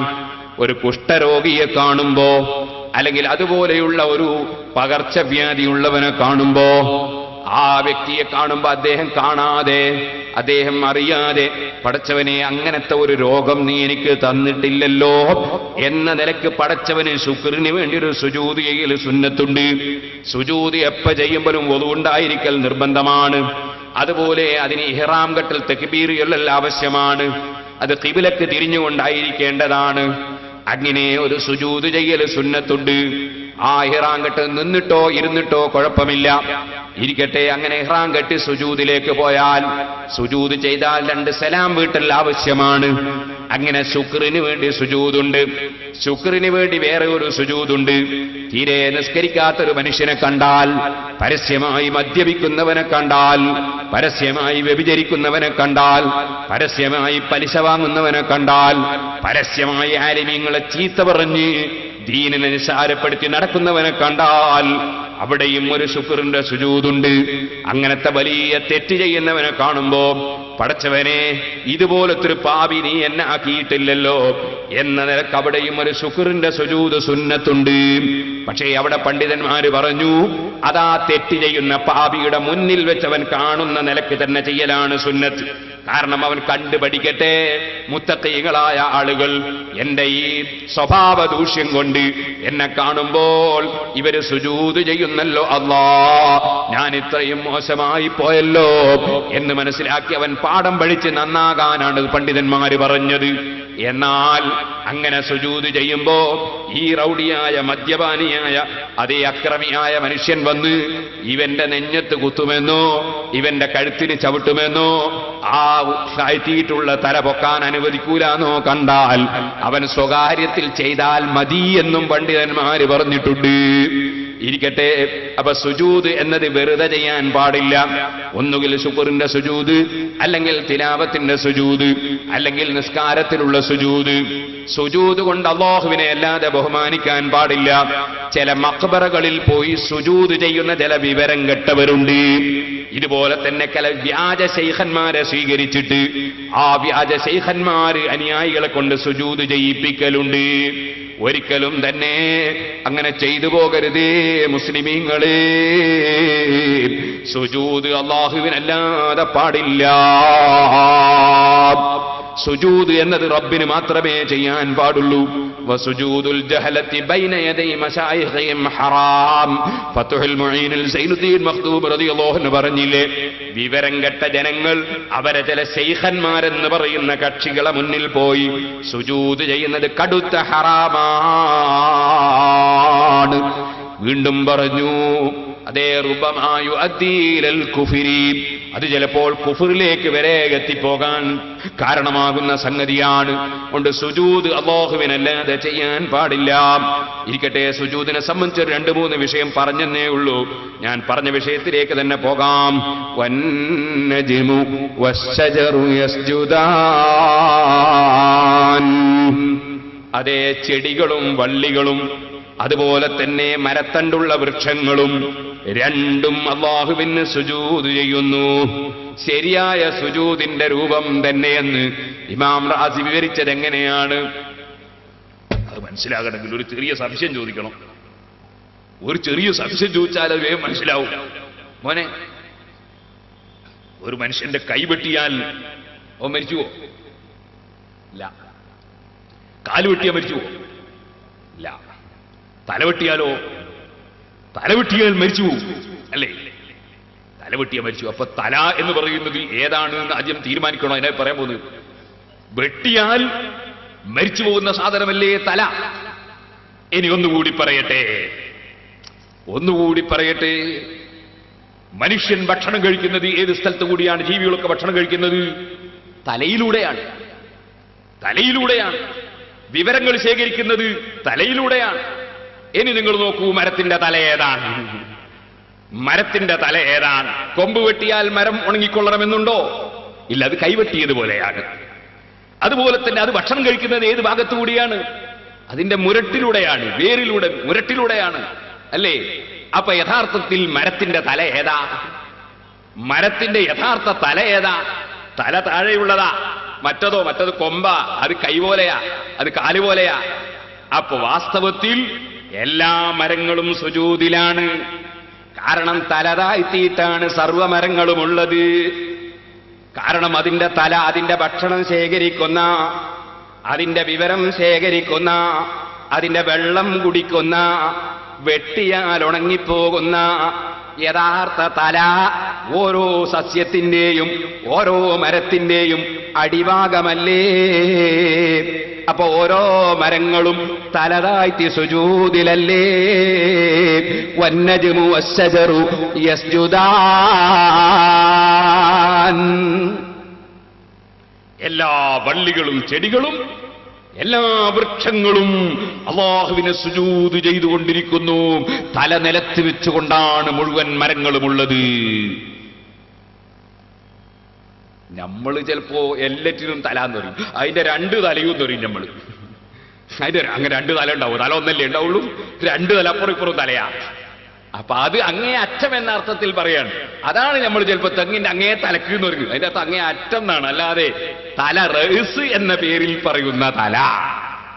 അത് ഭക്ഷണം സ്വീകരിക്കുന്ന, വെള്ളം സ്വീകരിക്കുന്ന, അതുപോലെ വിവരങ്ങൾ ശേഖരിക്കുന്ന സ്ഥലമല്ലേ തല. ആ തല നിലത്ത് വെച്ചുകൊണ്ടല്ലേ മുഴുവൻ വൃക്ഷങ്ങളും മുഴുവൻ സസ്യങ്ങളും ഉള്ളത്. അതാണ് അല്ലാഹ് പറഞ്ഞത്, വന്നജിമു വസ്സജറു യസ്ജുദാൻ. സസ്യങ്ങളും വള്ളികളും അതേ വൃക്ഷങ്ങളും എല്ലാം അല്ലാഹുവിന് സുജൂദ് ചെയ്യുന്നു. അല്ലാഹു തആല നജ്മിനെ ഇവിടെ മുന്തിച്ചു. അഥവാ മരങ്ങളില്ലാത്ത, അഥവാ മരത്തണ്ടില്ലാത്ത സസ്യങ്ങളെയാണ് ആദ്യം പറഞ്ഞത്. നേരത്തെ സൂര്യനെയാണ് അല്ലാഹു ആദ്യം പറഞ്ഞു, ചന്ദ്രനേക്കാൾ. അതിന് നമ്മൾ കാരണം പറഞ്ഞു. ഇതും അതുപോലെ തന്നെ. കാരണം ഈ വസ്തുക്കൾ അതിന്റെ തല മാത്രമല്ല, ഉടലടക്കം ഭൂമിയിൽ പടച്ചവന് വേണ്ടി പടർന്നിങ്ങനെ സുജൂദ് തന്നെ, ഒട്ടാകെ സുജൂദിലാണ്. അതുകൊണ്ടാണ് അതിനെ ആദ്യം പറഞ്ഞത്. വന്നജ്മു വസ്സജറു യസ്ജുദാൻ. ഇത് പറഞ്ഞുകൊണ്ട് അല്ലാഹു ജല്ല ജലാലുഹു മറ്റൊരു വിഷയത്തിലേക്ക് അതാ നമ്മളുടെ ശ്രദ്ധ ക്ഷണിക്കുന്നു. വസ്സമാഅ റഫഅഹാ വവളഅൽ മീസാൻ അല്ലാ തത്ഗൗ ഫിൽ മീസാൻ വഅഖീമുൽ വസ്ന ബിൽ ഖിസ്തി വലാ തുഖ്സിറുൽ മീസാൻ.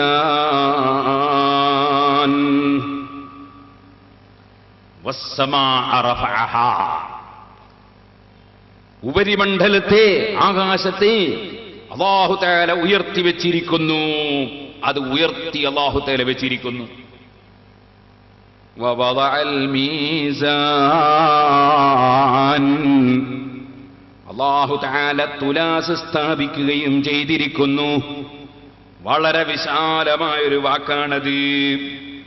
ഭൂമിയും സൂര്യനും തമ്മിൽ, ചന്ദ്രനും സൂര്യനും തമ്മിൽ, ഭൂമിയും ചന്ദ്രനും തമ്മിൽ, മറ്റ് ഗോളങ്ങൾ തമ്മിൽ അല്ലാഹു തആല വെച്ചിട്ടുള്ള ദൂരവ്യത്യാസങ്ങളുണ്ട്.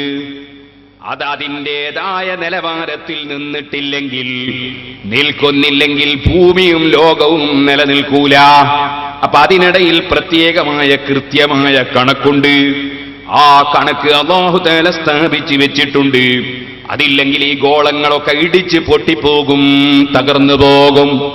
ഓ സുഹൃത്തുക്കളെ, നമുക്കറിയാമല്ലോ, ഒരു കമ്പിയും മറ്റൊരു കമ്പിയും തമ്മിൽ, ഇലക്ട്രിക് കമ്പികൾ തമ്മിൽ തൊട്ടാൽ അതിന്റെ അവസ്ഥ എന്താണ്? എങ്കിൽ ഈ ഗോളങ്ങളൊക്കെ തമ്മിൽ അതിന്റെ വ്യത്യസ്തമായ ദൂരം അത് മാറിപ്പോയാൽ അതിന്റെ പ്രശ്നം എത്രയാണ്? വസ്സമാഅ റഫഅഹാ വവളഅൽ മീസാൻ. പോരാ, ശേഷം അല്ലാഹു ഭൂമിയെക്കുറിച്ച് വേറെ പറയുന്നുണ്ട്. ഇപ്പോൾ അല്ലാഹു തആല ഉപരിമണ്ഡലത്തെക്കുറിച്ച് പറയുകയാണ്. കാരണം പരിശുദ്ധ ഖുർആൻ മേൽഭാഗത്ത് നിന്ന് താഴോട്ടല്ലേ ജിബ്രീൽ അലൈഹിസ്സലാത്തു വസ്സലാം കൊണ്ടുവന്നത്. അതുകൊണ്ട് ആദ്യം ഉപരിമണ്ഡലത്തിലേക്ക് തന്നെ നിങ്ങളുടെ ശ്രദ്ധ ക്ഷണിക്കുകയാണ്. വവളഅൽ മീസാൻ, അല്ലാഹു തആല മീസാൻ വെച്ചിരിക്കുന്നു. അവിടെ അതിനൊരുപാട് വ്യാഖ്യാനങ്ങളുണ്ട്. അതിലൊന്നാണ്, ഏത് വിഷയത്തിനും ഒരു നീതിയുണ്ട്. അപ്പുറവുമല്ല ഇപ്പുറവുമല്ല, നേർക്ക് നേരെ അങ്ങനെ ഒരു നീതി സ്വഭാവമുണ്ട്. അല്ലാഹു തആല നീതിപരമായ ജീവിതത്തെ ലോകത്തല്ല സ്ഥാപിച്ചു കൊടുത്തിരിക്കുന്നു. അതിനു വേണ്ടിയല്ലേ പരിശുദ്ധ ഖുർആൻ ഇറക്കിയത്. അതിന്റെ മറ്റൊരു വ്യാഖ്യാനമാണ്, ഒരു വിശദീകരണമാണ്. എന്നാൽ ആ നീതി ഇവിടെ പുലർത്തി കാണണമെങ്കിൽ തന്നെ ആവശ്യമുള്ള ഒരു വസ്തുവല്ലേ തുലാസ്. തുലാസില്ലായിരുന്നുവെങ്കിൽ അതാ പ്രശ്നമുണ്ടോ ഇവിടെ തീരുന്നു. ഏകദേശ മനുഷ്യന്മാരും വലിയ വാശിക്കാരല്ലേ. എനിക്ക് കിട്ടേണ്ടത് എനിക്ക് കിട്ടണം, കൊടുക്കേണ്ടത് ഞാൻ കൊടുക്കാൻ തയ്യാറാണ്.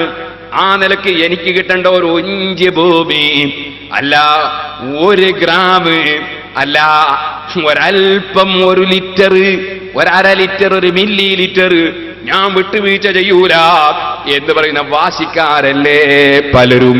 അപ്പോൾ മനുഷ്യന്മാര് തർക്കത്തിലും അതുപോലെ കുഴപ്പത്തിലുമായി പോകുമ്പോ ഓരോരുത്തർക്കും അവനവന്റെ അവകാശം കിട്ടിയെന്നും മറ്റവന്റെ അവകാശം കൂടിയിട്ടില്ലെന്നും മനുഷ്യനെ ബോധ്യപ്പെടുത്തണമെങ്കിൽ അതിനൊരു ഉപകരണം വേണ്ടേ? കൃത്യമായി എനിക്ക് കിട്ടുന്നത് കിട്ടിയെന്ന് ബോധ്യപ്പെടുത്താൻ അങ്ങനെയുള്ള ഉപകരണമല്ലേ സുഹൃത്തുക്കളെ അളവുകോലും അതുപോലെ തന്നെ അളക്കുന്ന പാത്രവും. എന്നാൽ ഏറ്റവും കറക്റ്റായി ഒരു കാര്യത്തെ നോക്കാൻ പറ്റുന്ന വസ്തു തൂക്കി നോക്കുന്ന വസ്തുവാണ് കേട്ടോ. അളവിലൊക്കെ ചെറിയ വ്യത്യാസങ്ങൾ അങ്ങോട്ടും ഇങ്ങോട്ടും വരാൻ ചെറിയ സാധ്യതകളുണ്ട്. എന്നാൽ തൂക്കം അങ്ങനെയല്ല, അത് വളരെ കൃത്യമായി കിട്ടുന്ന ഒരു സംഗതിയാണ്. അതുകൊണ്ട് തൂക്കുന്ന തുലാസിനെ ഇവിടെ അല്ലാഹു തആല പ്രത്യേകം പറയാണ്. കാരണം മനുഷ്യനെ പടച്ചിട്ട് അല്ലാഹ് അങ്ങ് വിടുകയല്ല. ആ മനുഷ്യന് ആവശ്യമായ സംവിധാനങ്ങളൊക്കെ കൊടുത്ത മനുഷ്യൻ പരസ്പരം കലഹിക്കാതെ, പരസ്പരം സണ്ട കൂടാതെ, പരസ്പരം കുഴപ്പം കൂടാതെ, പരസ്പരം തർക്കിക്കാതെ സമാധാനത്തിൽ ജീവിക്കാൻ ആവശ്യമായ ഉപകരണങ്ങളടക്കം എല്ലാം അല്ലാഹ് സംവിധാനിച്ചിരിക്കുന്നു. നിങ്ങളെ സർവ്വ തർക്കങ്ങളും തൂക്കി നോക്കിയാൽ തീരൂലേ, അളന്നു നോക്കിയാൽ തീരൂലേ? അങ്ങനെയല്ലേ നിങ്ങൾ തീർക്കല്. എന്നാൽ ഏറ്റവും കൂടുതൽ കാര്യം കൃത്യമായി മനസ്സിലാക്കാൻ കഴിയുന്ന ത്രാസിനെ, തുലാസിനെ അല്ലാഹു സ്ഥാപിച്ചിരിക്കുന്നു. അല്ലാ തത്ഗൗ ഫിൽ മീസാൻ, നിങ്ങൾ ഒരിക്കലും തന്നെ നീതി വിട്ട് കടക്കാൻ പാടില്ല. നിങ്ങൾ ഒരിക്കലും തന്നെ തൂക്കം മറ്റൊരുത്തൻ്റേത് തൂക്കിയെടുക്കുമ്പോൾ കൂടുതൽ തൂക്കിയെടുക്കാൻ പാടില്ല. പിന്നെ അഖീമുൽ വസ്ന ബിൽ ഖിസ്തി വലാ തുഖ്സിറുൽ മീസാൻ, നിങ്ങൾ നീതി മുറയനുസരിച്ച് തൂക്കം നിലനിർത്തുകയും തുലാസ് നഷ്ടം വരുത്താതിരിക്കുകയും ചെയ്യണം. ഒരാളുടേതും തൂക്കിക്കൊടുക്കുമ്പോ ഒരൽപ്പവും കുറവ് വരുത്തിക്കൂടാ. തൂക്കിയെടുക്കുമ്പോൾ കൂടുതൽ തൂക്കിയെടുത്തുകൂടാ. അളന്നെടുക്കുമ്പോൾ ഒരൽപ്പവും കൂടുതൽ അളന്നെടുത്തുകൂടാ. മറ്റൊരുത്തൻ്റേത് കൈവശപ്പെടുത്തിക്കൂടാ. അനധികൃതമായി ഒരു തരി മണ്ണ് പോലും, ഒരു പണത്തൂക്കം പോലും, ഒരു ഗ്രാം പോലും ആരും കൈവശപ്പെടുത്താൻ പാടില്ല. പടച്ച റബ്ബ് ഈ മനുഷ്യ സമുദായത്തിന്റെ പരസ്പര സ്നേഹത്തോടെയുള്ള ജീവിതം നിലനിർത്താൻ ആവശ്യമായ സംവിധാനം ഏർപ്പെടുത്തി തന്ന റബ്ബാണ്. അതിന്റെ നിർദ്ദേശവും നീതിപൂർവകമായി റബ്ബ് നമുക്ക് തന്നുകൊണ്ടിരിക്കുന്നു. ഓ സഹോദരന്മാരെ, വളരെയേറെ വിശദീകരിക്കേണ്ട ഒരു സ്ഥലമാണിത്. വലിയ വലിയ പണ്ഡിതന്മാർ ഒരുപാട് എഴുതിയ ഒരു സ്ഥലമാണിത്. മഹാനായ ഇമാം ഗസാലി റളിയല്ലാഹു അൻഹുവിന് അൽ ഖിസ്താസുൽ മുസ്തഖീം എന്ന് പറഞ്ഞൊരു കിതാബ് തന്നെ ഉണ്ട്. അതിൽ വളരെ വിശദമായി മഹാനവറുകൾ ഈ ആയത്തിനെ സംബന്ധിച്ച് വിശദീകരിച്ചിട്ടുണ്ട്. ഇതൊരു വലിയ വിശദീകരണമുള്ള ഒരു സ്ഥലമാണ്. ഞാൻ വളരെ ചുരുക്കി മാത്രം നിങ്ങളുടെ ശ്രദ്ധയിൽപ്പെടുത്തുകയാണ്. നിങ്ങൾ നോക്കൂ, അല്ലാഹു തആല കൊടുത്ത വ്യവസ്ഥയിൽ നിന്ന് മരങ്ങൾ തെറ്റുന്നില്ല. ഞാൻ നേരത്തെ പറഞ്ഞല്ലോ, പ്ലാവ് അതിന്റെ അധികാരത്തിൽ ഒന്നിന്റെ അധികാരത്തിലേക്ക് നീങ്ങുന്നില്ല. അതിങ്ങനെ നമുക്കെല്ലാവർക്കും അറിയാം, അത് മര്യാദയ്ക്ക് നടക്കുകയാണ്. എന്നാൽ ചില സാധനങ്ങളുടെ സസ്യങ്ങളെ കൂട്ടത്തിൽ ഒന്നിന്റെ മേലെ പോയി കൂടിയിട്ട് അതിന്റെ പരമാവധി എടുത്ത് അതിനെ ഉണക്കിക്കളയുന്ന ഒരു സാധനം, അതിന് ഇത്തിക്കണ്ണി എന്ന് പറയും, ചില സ്ഥലത്ത് പുള്ളൂണി എന്ന് പറയും. ആ സാധനത്തെ നശിപ്പിക്കണോ എന്നുള്ളതിൽ നിങ്ങൾക്ക് ആർക്കും അഭിപ്രായ വ്യത്യാസം ഇല്ലല്ലോ, അല്ലേ? കാരണം മറ്റൊന്നിന്റെ അനധികൃതമായി എടുക്കുന്നത് കൊണ്ടല്ലേ. അത് അനധികൃതമായി മറ്റൊരു മരത്തിൻ്റെത് വലിച്ചെടുക്കുന്ന ഇത്തിക്കണ്ണിയെ, പുള്ളൂണിയെ നശിപ്പിക്കണമെന്ന് നിങ്ങളൊക്കെ പറയുന്നില്ലേ? എങ്കിൽ മറ്റൊരാളുടേത് അനധികൃതമായി എടുക്കുന്ന മനുഷ്യൻ സമൂഹത്തിന്റെ നാശകാരിയല്ലേ, മനുഷ്യ സമുദായത്തിന്റെ നാശകാരിയല്ലേ? അവനെ നേരിടേണ്ടത് ആവശ്യമല്ലേ? അവനെ ഏറ്റവും നന്നായി നേരിടാൻ പറ്റുന്നത് ഉത്ബോധനത്തിലൂടെയാണ്. ഉത്ബോധനത്തിലൂടെ അവനെ സംസ്കരിച്ചെടുക്കാനാണ് ഖുർആൻ ഏറ്റവും നന്നായി ശ്രമിച്ചിട്ടുള്ളത്. അതുകൊണ്ടാണ് പരിശുദ്ധ ഖുർആൻ നിങ്ങൾക്ക് കാണാം, മഹാനായ ശുഐബ് നബി അലൈഹി സ്വലാത്തു വസ്സലാമിന്റെ സംഭവം നമ്മെ പഠിപ്പിച്ചു. ശുഐബ് നബി അലൈഹി സ്വലാത്തു വസ്സലാമിന്റെ സംഭവം പഠിപ്പിച്ചു. അഷ്റഫുൽ ഖൽഖ് സല്ലല്ലാഹു അലൈഹി വസല്ലമ തങ്ങൾ ഒരുപാട് ഹദീസുകളിൽ ആ വിഷയം ഓർമ്മിപ്പിച്ചു. ഖുർആൻ ഒരുപാട് സ്ഥലത്ത് ആ വിഷയം ഓർമ്മിപ്പിച്ചു. വൈലാ മദിയന അഖാഹും ശുഐബാ ഖാല യാ ഖൗമി ഇബ്ദുല്ലാഹ മാ ലക്കും മിൻ ഇലാഹിൻ ഗൈറുഹു ഖദ് ജാഅതുകും ബയ്യിനത്തും മിൻ റബ്ബികും ഫഅഫുൽ കൈല വൽ മീസാന വലാ തബ്ഖസുൻ നാസ അശ്യാഅഹും വലാ തുഫ്സിദൂ ഫിൽ അർളി ബഅദ ഇസ്ലാഹിഹാ ദാലികും ഖൈറുൽ ലക്കും ഇൻ കുൻതും മുഅ്മിനീൻ. മദിയൻ പ്രദേശത്തുള്ള ജനങ്ങളിലേക്ക് ശുഐബ് നബി അലൈഹി സ്വലാത്തു വസ്സലാമിനെ നമ്മൾ അയച്ചു. മഹാനവറുകൾ ചെന്ന് ഉത്ബോധനം നടത്തുകയാണ്. അല്ലാതെ നിങ്ങൾക്കൊരു ആരാധ്യനില്ല ജനങ്ങളെ, നിങ്ങൾക്ക് ഞാൻ തെളിവും കൊണ്ടാണ് വന്നിട്ടുള്ളത്. അതിനാൽ നിങ്ങൾ അളവ് പൂർത്തീകരിക്കണം, തൂക്കം പൂർത്തീകരിക്കണം. അളന്നു കൊടുക്കുമ്പോൾ ആരുടെ വസ്തുക്കളും ചുരുക്കാൻ പാടില്ല, തൂക്കിക്കൊടുക്കുമ്പോൾ ആരുടേതും ചുരുക്കാൻ പാടില്ല. വലാ തബ്ഖസുന്നാസ അശ്യാഅഹും, ഒരു മനുഷ്യനും അവനവന്റെ അവകാശത്തിലുള്ള വസ്തു നിങ്ങൾ ചുരുക്കാൻ പാടില്ല. വലാ തുഫ്സിദൂ ഫിൽ അർദ്, നിങ്ങൾ ഭൂമിയിൽ നാശമുണ്ടാക്കാൻ പാടില്ല. അനധികൃതമായി മറ്റൊരുത്തൻ്റേത് കൈവശം വെക്കുമ്പോഴാണ്, കിട്ടണമെന്ന് ചിന്തിക്കുമ്പോഴാണ്, കൊടുക്കുകയില്ല അവകാശമെന്ന് ആലോചിക്കുമ്പോഴാണ് നാശങ്ങളൊക്കെയും ഉണ്ടാകുന്നത്. സുബ്ഹാനല്ലാഹ്, ഒരേ ബാപ്പയുടെ മക്കൾ തമ്മിൽ തെറ്റുന്നത്, ആങ്ങളെയും പെങ്ങളും തമ്മിൽ തെറ്റുന്നത്, ജ്യേഷ്ഠനും അനുജനും തമ്മിൽ തെറ്റുന്നത്, അതേ ബാപ്പന്റെ അനുജനും ബാപ്പന്റെ ജ്യേഷ്ഠനും തമ്മിൽ തെറ്റുന്നത്, ഉമ്മയും മക്കളും തമ്മിൽ തെറ്റുന്നത്, അങ്ങനെ തുടങ്ങിയിട്ട് അതാ അവകാശങ്ങൾ ഹനിക്കുമ്പോഴല്ലേ ഓരോ കുടുംബത്തിലും പ്രശ്നങ്ങൾ ഉണ്ടാകുന്നത്. അപ്പോഴല്ലേ നാട്ടിൽ പ്രശ്നമുണ്ടാകുന്നത്, അപ്പോഴല്ലേ രാജ്യത്ത് പ്രശ്നമുണ്ടാകുന്നത്. സുബ്ഹാനല്ലാഹ്, ഒരു മനുഷ്യൻ കൊണ്ടുപോയി ഒട്ടിച്ച പോസ്റ്റർ വേറൊരു മനുഷ്യൻ പറിക്കുമ്പോൾ പോലീസ് സ്റ്റേഷനിൽ പരാതിയായി. ഒരു മനുഷ്യൻ പോയി എഴുതിയ ചുമരെഴുത്ത് മറ്റൊരാൾ മയക്കുമ്പോൾ പ്രശ്നമായി. ഒരു മനുഷ്യൻ കൊണ്ടുപോയി ഒട്ടിച്ച നോട്ടീസ് വരയ്ക്കുമ്പോൾ പ്രശ്നമായി അല്ലേ?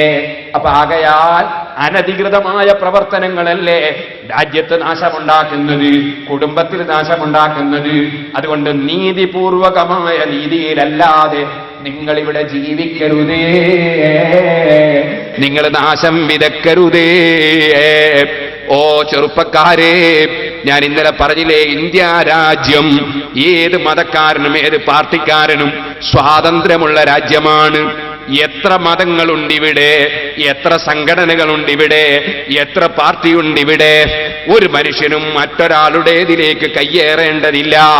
ഒരു മനുഷ്യനും ഒരു പാർട്ടിക്കാരൻ മറ്റൊരു മനുഷ്യന്റെ പാർട്ടിയുടെ ഓഫീസിന് കല്ലെറിയേണ്ടതില്ല. ഒരു മനുഷ്യനും വേറൊരു മനുഷ്യന്റേത് കണ്ട് അസൂയ വെക്കേണ്ടതില്ല. ഒരു മനുഷ്യനും മറ്റൊരു മനുഷ്യന്റെ അവകാശത്തിൽ കൈയിടേണ്ടതില്ല. മറിച്ച് ഓരോരുത്തരും അനുവദിച്ചതനുസരിച്ച്, ഇന്ത്യ രാജ്യം തന്ന സ്വാതന്ത്ര്യമനുസരിച്ച് ഏത് പാർട്ടിക്കാരനും ഏത് മതക്കാരനും അതാ അനധികൃതമായ ഒന്നും ചെയ്യാതെ നീതിപൂർവകമായ അങ്ങ് രാജ്യത്ത് ജീവിക്കുന്നുവെങ്കിൽ ചോദിക്കട്ടെ, ഇവിടെ പ്രശ്നങ്ങളുണ്ടോ, പ്രയാസങ്ങളുണ്ടോ? നേരെ മറിച്ച് അനധികൃതമായ വിധത്തിൽ കൈവശപ്പെടുത്താനും ആക്രമിക്കാനുമൊക്കെ ഒരുങ്ങുന്നതല്ലേ സർവ പ്രശ്നങ്ങളുടെയും കാരണം. ഇതാണ് ശുഐബ് നബി അലൈഹി സ്വലാത്തു വസ്സലാം, ഫൗഫുൽ കൈല വൽ മീസാന, നിങ്ങൾ അളവ് പൂർത്തീകരിച്ചു കൊടുക്കണം, തൂക്കം പൂർത്തീകരിച്ചു കൊടുക്കണം. വലാ തബ്ഖസുന്നാസ അശ്യാഅഹും, ഒരു മനുഷ്യർക്കും അവരുടെ വസ്തു നിങ്ങൾ ചുരുക്കരുതേ. കണ്ടോ അവിടുത്തെ പ്രയോഗം? വലാ തബ്ഖസുന്നാസ എന്നാണ് പറഞ്ഞത്, വലാ തബ്ഖസുൽ മുസ്ലിമീന എന്നല്ല പറഞ്ഞത്. വലാ തബ്ഖസുൽ സുന്നീന എന്നല്ല പറഞ്ഞത്, സുന്നികളുടെ അവകാശം മാത്രമെന്നല്ല പറഞ്ഞത്, മുസ്ലിമീങ്ങളുടെ അവകാശം എന്നല്ല പറഞ്ഞത്, മനുഷ്യന്മാരെ അവകാശമെന്നാണ്. മനുഷ്യൻ എന്നതിൽ സർവ്വമതക്കാരും പെട്ടു, സർവ്വ പാർട്ടിക്കാരും പെട്ടു. ഇസ്ലാമിൽ വർഗീയതയില്ല, ഖുർആനിന് വർഗീയതയില്ല. വിശാലമായ കാഴ്ചപ്പാട് മനുഷ്യന് വേണ്ടി അള്ളാഹ് അവതരിപ്പിക്കുന്നു. ശുഐബ് നബി അലൈഹിസ്സലാം അത് പഠിപ്പിക്കുന്നു. വലാ തബ്ഖസുന്നാസ അസ്യാഅഹും, ജനങ്ങൾക്ക് നിങ്ങൾ അവരുടെ വസ്തു ചുരുക്കരുതേ. നിന്റെ കടയിൽ നിന്ന് കാതാ സാധനം വാങ്ങുന്നത് മുസ്ലിം ആകട്ടെ, ഹിന്ദു ആകട്ടെ, ക്രിസ്ത്യാനി ആകട്ടെ, മതമുള്ളവനാകട്ടെ ഇല്ലാത്തവനാകട്ടെ, അറിവുള്ളവനാകട്ടെ ഇല്ലാത്തവനാകട്ടെ, നിന്റെ ശത്രുവാകട്ടെ മിത്രുവാകട്ടെ, ഏത് പാർട്ടിക്കാരനാകട്ടെ, നീ അതാ നീതിയോടുകൂടെ അവന് തൂക്കത്തിൽ കുറവ് വരുത്തരുത്, അളവിൽ കുറവ് വരുത്തരുത്. നിന്റെ തൊട്ടടുത്തുള്ള പറമ്പ്, ആ പറമ്പിന്റെ അവകാശി മുസ്ലിമാകട്ടെ അമുസ്ലിമാകട്ടെ, ഒരിഞ്ച് ഭൂമി പോലും നീ അവന്റേതിങ്ങോട്ട് കൈവശപ്പെടുത്തരുത്. നിന്റേത് നീ കൊടുക്കേണ്ടതുമില്ല. അതിനല്ലേ അളവും തൂക്കവും ഒക്കെ വെച്ചത്. ഒരു സ്ഥലത്ത് തർക്കം വന്നാൽ അളന്ന് നോക്കട്ടെ, തൂക്കി നോക്കട്ടെ, എന്നിട്ട് നീതി പുലർത്തട്ടെ.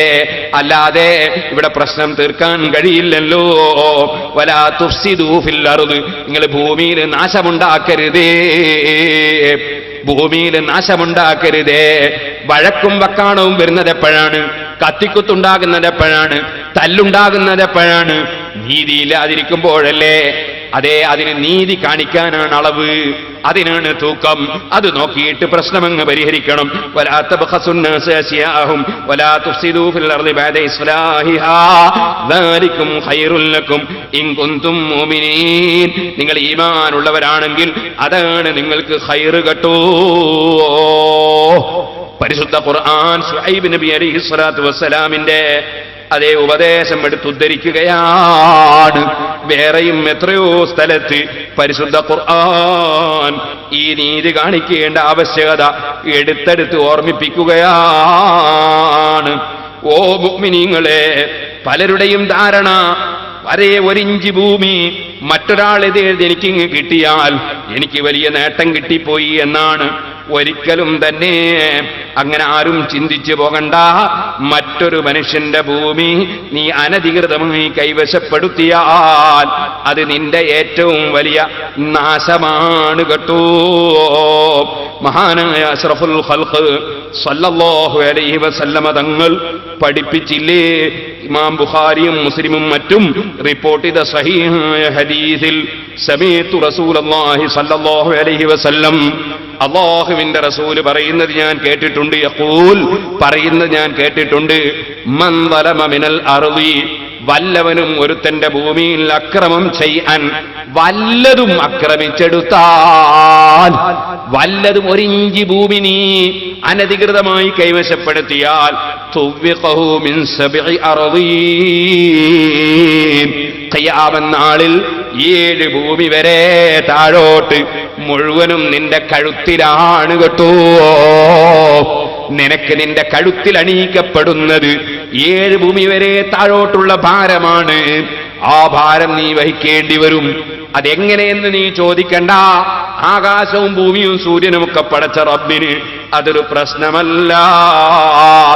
മറ്റൊരു ഹദീസിൽ നീ കണ്ടോ, മൻ അഖദ മിനൽ അർളി ശൈഅൻ ബിഗൈരി ഹഖ്ഖിഹി, അവകാശമില്ലാതെ വല്ല ഒരിഞ്ച് ഭൂമി വല്ല വസ്തു മറ്റൊരുത്തന്റെ ഭൂമിയിൽ നിന്ന് വല്ലവനും പിടിച്ചാൽ ഉസിഫ ബിഹി യൗമൽ ഖിയാമത്തി ഇലാ സബ്ഇ അർളീൻ, അതാ 7-ാം ഭൂമിയുടെ താഴെ വരെ അവനെ അല്ലാഹ് താഴ്ത്തിക്കളയുന്നു. അതുകൊണ്ട് തന്നെ അതിർത്തി തർക്കവുമായി വന്ന് മറ്റൊരാളുടെ ഭൂമി, 1 ഇഞ്ച് ഭൂമി എനിക്ക് കൈവശപ്പെടുത്താമെന്ന് വല്ലവനും തോന്നിയാൽ അവൻ 7-ാം ഭൂമി വരെ പടച്ചവന്റെ കോടതിയിൽ വെച്ച് താഴ്ത്തപ്പെടാൻ വേണ്ടിയുള്ള സമ്പാദ്യമാണ് അവൻ സമ്പാദിക്കുന്നതെന്ന്. അനധികൃതമായി ഭൂമി കൈവശപ്പെടുത്തണമെന്ന് ആലോചിക്കുന്നവർ ആലോചിക്കുന്നത് എപ്പോഴും നല്ലതാണ്. ഓ മുഅ്മിനീങ്ങളെ, വളരെ നന്നായി ഈ കാര്യങ്ങൾ നമ്മൾ ശ്രദ്ധിക്കണം. സ്വന്തം ഭൂമിയാണെങ്കിൽ, സ്വന്തം വസ്തുവാണെങ്കിൽ പൊരുത്തപ്പെട്ടു കൊടുത്താൽ അത് നല്ലതാണ്. അതേ സമയത്ത് പള്ളി സെക്രട്ടറിമാര് സൂക്ഷിക്കണം, പള്ളി പ്രസിഡന്റുമാര് സൂക്ഷിക്കണം, എന്നെപ്പോലെ സ്ഥാപനം നടത്തുന്നവർ സൂക്ഷിക്കണം. നമ്മുടെ ഉടമസ്ഥതയിൽ പള്ളിയുടെ ഭൂമി നമ്മുടെ ഉടമസ്ഥതയിലല്ല, സെക്രട്ടറിയുടെ ഉടമസ്ഥതയിലല്ല മദ്രസയുടെ ഭൂമി.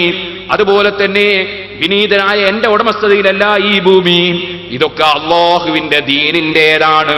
ഇതിൽ നിന്നൊരു ഇഞ്ച് അനധികൃതമായി വല്ലവനും കൈവശപ്പെടുത്തുന്നുണ്ടെന്ന് കണ്ടാൽ അത് നോക്കി നിൽക്കുന്നുവെങ്കിൽ നോക്കി നിൽക്കുന്നവനും കുറ്റക്കാരനാണ്. അതുകൊണ്ട് പ്രസിഡന്റിന്റെ കുടുംബക്കാരനോ സെക്രട്ടറിയുടെ കുടുംബക്കാരനോ അല്ലെങ്കിൽ മുസ്ലിയാരെ കുടുംബക്കാരനോ അല്ലെങ്കിൽ അയൽവാസിയോ പാർട്ടിക്കാരനോ ആണെങ്കിൽ അത് വേണ്ട എന്ന് വെക്കാൻ ഒരിക്കലും തന്നെ നിർവാഹമില്ല. അതിന് നിയമവ്യവസ്ഥ പ്രകാരം അളപ്പിച്ചു നോക്കിയിട്ട് തീരുമാനമെടുക്കുകയല്ലാതെ അവനവന്റെ ഉടമസ്ഥാവകാശത്തിലല്ലാത്ത ഒരു ഭൂമിയും വിട്ടുകൊടുക്കാനും നിർവാഹമില്ല.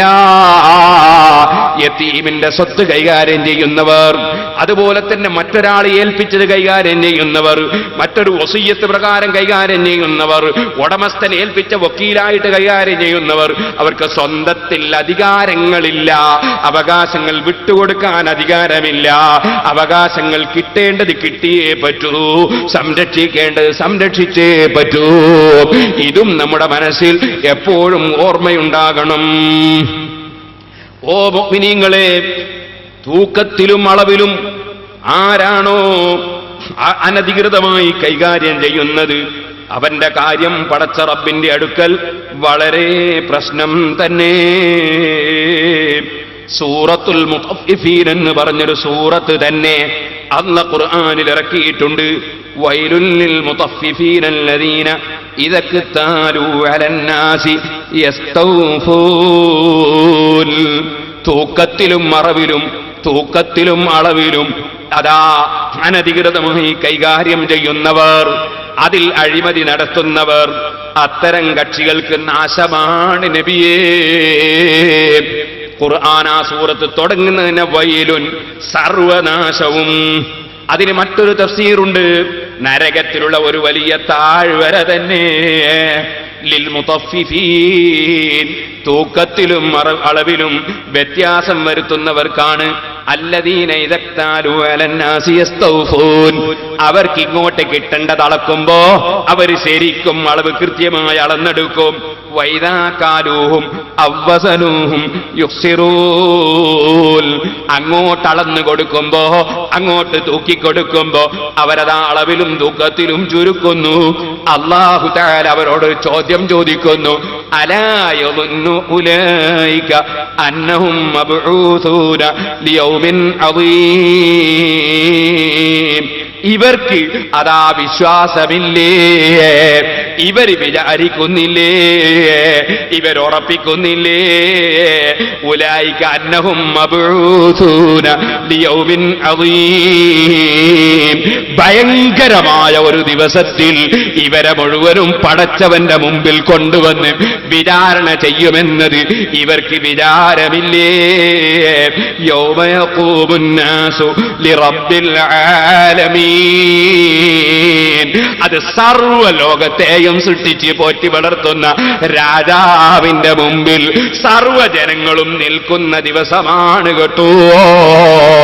അവിടെ നീ ഒരിഞ്ച് ഭൂമി അല്ലെങ്കിൽ 1 ഗ്രാം സാധനം അല്ലെങ്കിൽ 1 ലിറ്റർ വസ്തു നീ അനധികൃതമായി എടുത്തവനാണെങ്കിൽ അതാ മഹാനായ മുഹമ്മദുർ റസൂലുള്ളാഹി സ്വല്ലല്ലാഹു അലൈഹി വസല്ലമ തങ്ങളടക്കമുള്ള മഹാന്മാർ, അമ്പിയാക്കളും മൗലിയാക്കളും സാലിഹീങ്ങളും ആലിമീങ്ങളും എല്ലാവരും ഒരുമിച്ച് കൂടിയ സദസ്സിൽ നീ കുറവായില്ലേ? നീ അതും കൊണ്ട് കുടുങ്ങിപ്പോ തെറ്റിപ്പോയില്ലേ? മറ്റൊരുത്തന്റെ ഒരു ഇഞ്ച് ഭൂമി നീ കൈവശപ്പെടുത്തിയവരാണെങ്കിൽ അവരെ മുന്നിൽ വെച്ച് നീ ഭൂമിയിലേക്ക് 7ാം ഭൂമി വരെ താഴ്ന്നു പോയില്ലേ? ഇത് ചെറിയ വിഷയമാണോ? അതുകൊണ്ട് ഓ മുസ്ലിമേ, ജ്യേഷ്ഠനും അനുജനും തമ്മിൽ തല്ലണ്ട, ബാപ്പയും മക്കളും തമ്മിൽ അതാ തെറ്റിപ്പോകണ്ട, അതേ പെങ്ങളും ആങ്ങളയും തമ്മിൽ തെറ്റിപ്പോകണ്ട. അവകാശമില്ലാത്തൊരിഞ്ചി ഭൂമി, അവകാശമില്ലാത്ത ഒരു വസ്തു ആരും തന്നെ കൈവശപ്പെടുത്തേണ്ട. അതിന്റെ ഗൗരവം ഉൾക്കൊള്ളണം. സുഹൃത്തുക്കളെ, ഇനി ഏതോ ഒരു മനുഷ്യൻ, നമ്മളെ കുടുംബത്തിൽപ്പെട്ടൊരു മനുഷ്യൻ, അദ്ദേഹത്തിന് എന്തോ ഒരു കാരണത്താൽ ഒരു കാര്യം പറഞ്ഞിട്ട് തിരിയുന്നില്ല. എന്നാൽ നമ്മളത് ഏറ്റെടുത്തങ്ങ് ചെയ്താൽ എത്ര നല്ലതാണ്. അത് നമ്മൾ ഏറ്റെടുത്തങ്ങ് ചെയ്യാനുള്ള ചില ആൾക്കാർക്ക് അതാ പെട്ടെന്ന് പറഞ്ഞാൽ മനസ്സിലാകാത്തവരുണ്ടാകാം. അവർക്ക് വേണ്ടി നമ്മൾ ഏറ്റെടുത്തങ്ങ് ചെയ്തേക്കുക. വളരെയേറെ ശ്രദ്ധിച്ചോളണം. പലരും മരിക്കുന്നു. മരിച്ചു കഴിഞ്ഞാൽ മയ്യത്തും വെച്ചിട്ടൊരു ആചാരം നടക്കുന്നു. എന്താ ആചാരം? മയ്യത്തിന്റെ ആർക്കെങ്കിലും വല്ലതും തരാനുണ്ടെങ്കിൽ ഇന്നാളെ ബന്ധപ്പെടണമെന്ന് പറയുന്നു. ബന്ധപ്പെട്ടാ കൊടുക്കൂലേ? അത് വേറെ വിഷയമാണ്. ഇത് ആരെ പറ്റിക്കാനാ പറയുന്നത്? അതെ, ആരെ പറ്റിക്കാൻ? അള്ളാനെ പറ്റിക്കാനാണോ? ജനങ്ങളെ പറ്റിക്കാനാണോ?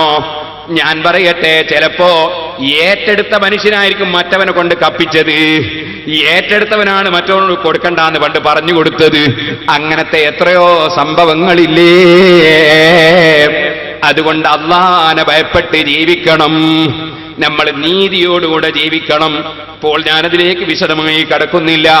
ഓ മുഅ്മിനീങ്ങളെ, നിങ്ങൾ കണ്ടോ, അഷ്റഫുൽ ഖൽഖ് സല്ലല്ലാഹു അലൈഹി വസല്ലം തങ്ങൾ അടുക്കൽ ഉമർ റളിയല്ലാഹു അൻഹു വരുന്നു. എന്താ വരാൻ കാരണം? അതേ, നബി സല്ലല്ലാഹു അലൈഹി വസല്ലം ഭരണാധികാരിയാണ്. ഭരണാധികാരിക്ക് സക്കാത്ത് പിരിച്ചെടുക്കാൻ അവകാശമുണ്ട്. എല്ലാ സക്കാത്തും പിരിക്കാൻ അവകാശം ഇല്ല. അതേ സമയത്ത് കൊടുത്താൽ വാങ്ങാം, ഭരണാധികാരിക്ക് വാങ്ങി വിതരണം ചെയ്യാം. ചിലതിന്റെ അവകാശങ്ങൾ, സക്കാത്തുകൾ വാങ്ങാൻ അധികാരമുണ്ട്. അത് വിശദമായി പറയേണ്ട മസലയാണ്, ചുരുക്കി പറയുകയാണ്.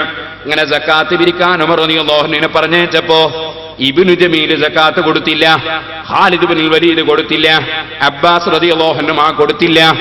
സുബ്ഹാനല്ലാഹ്, ഉമർ റളിയല്ലാഹു അൻഹു നബി സല്ലല്ലാഹു അലൈഹി വസല്ലം തങ്ങളുടെ അടുക്കൽ വന്നു.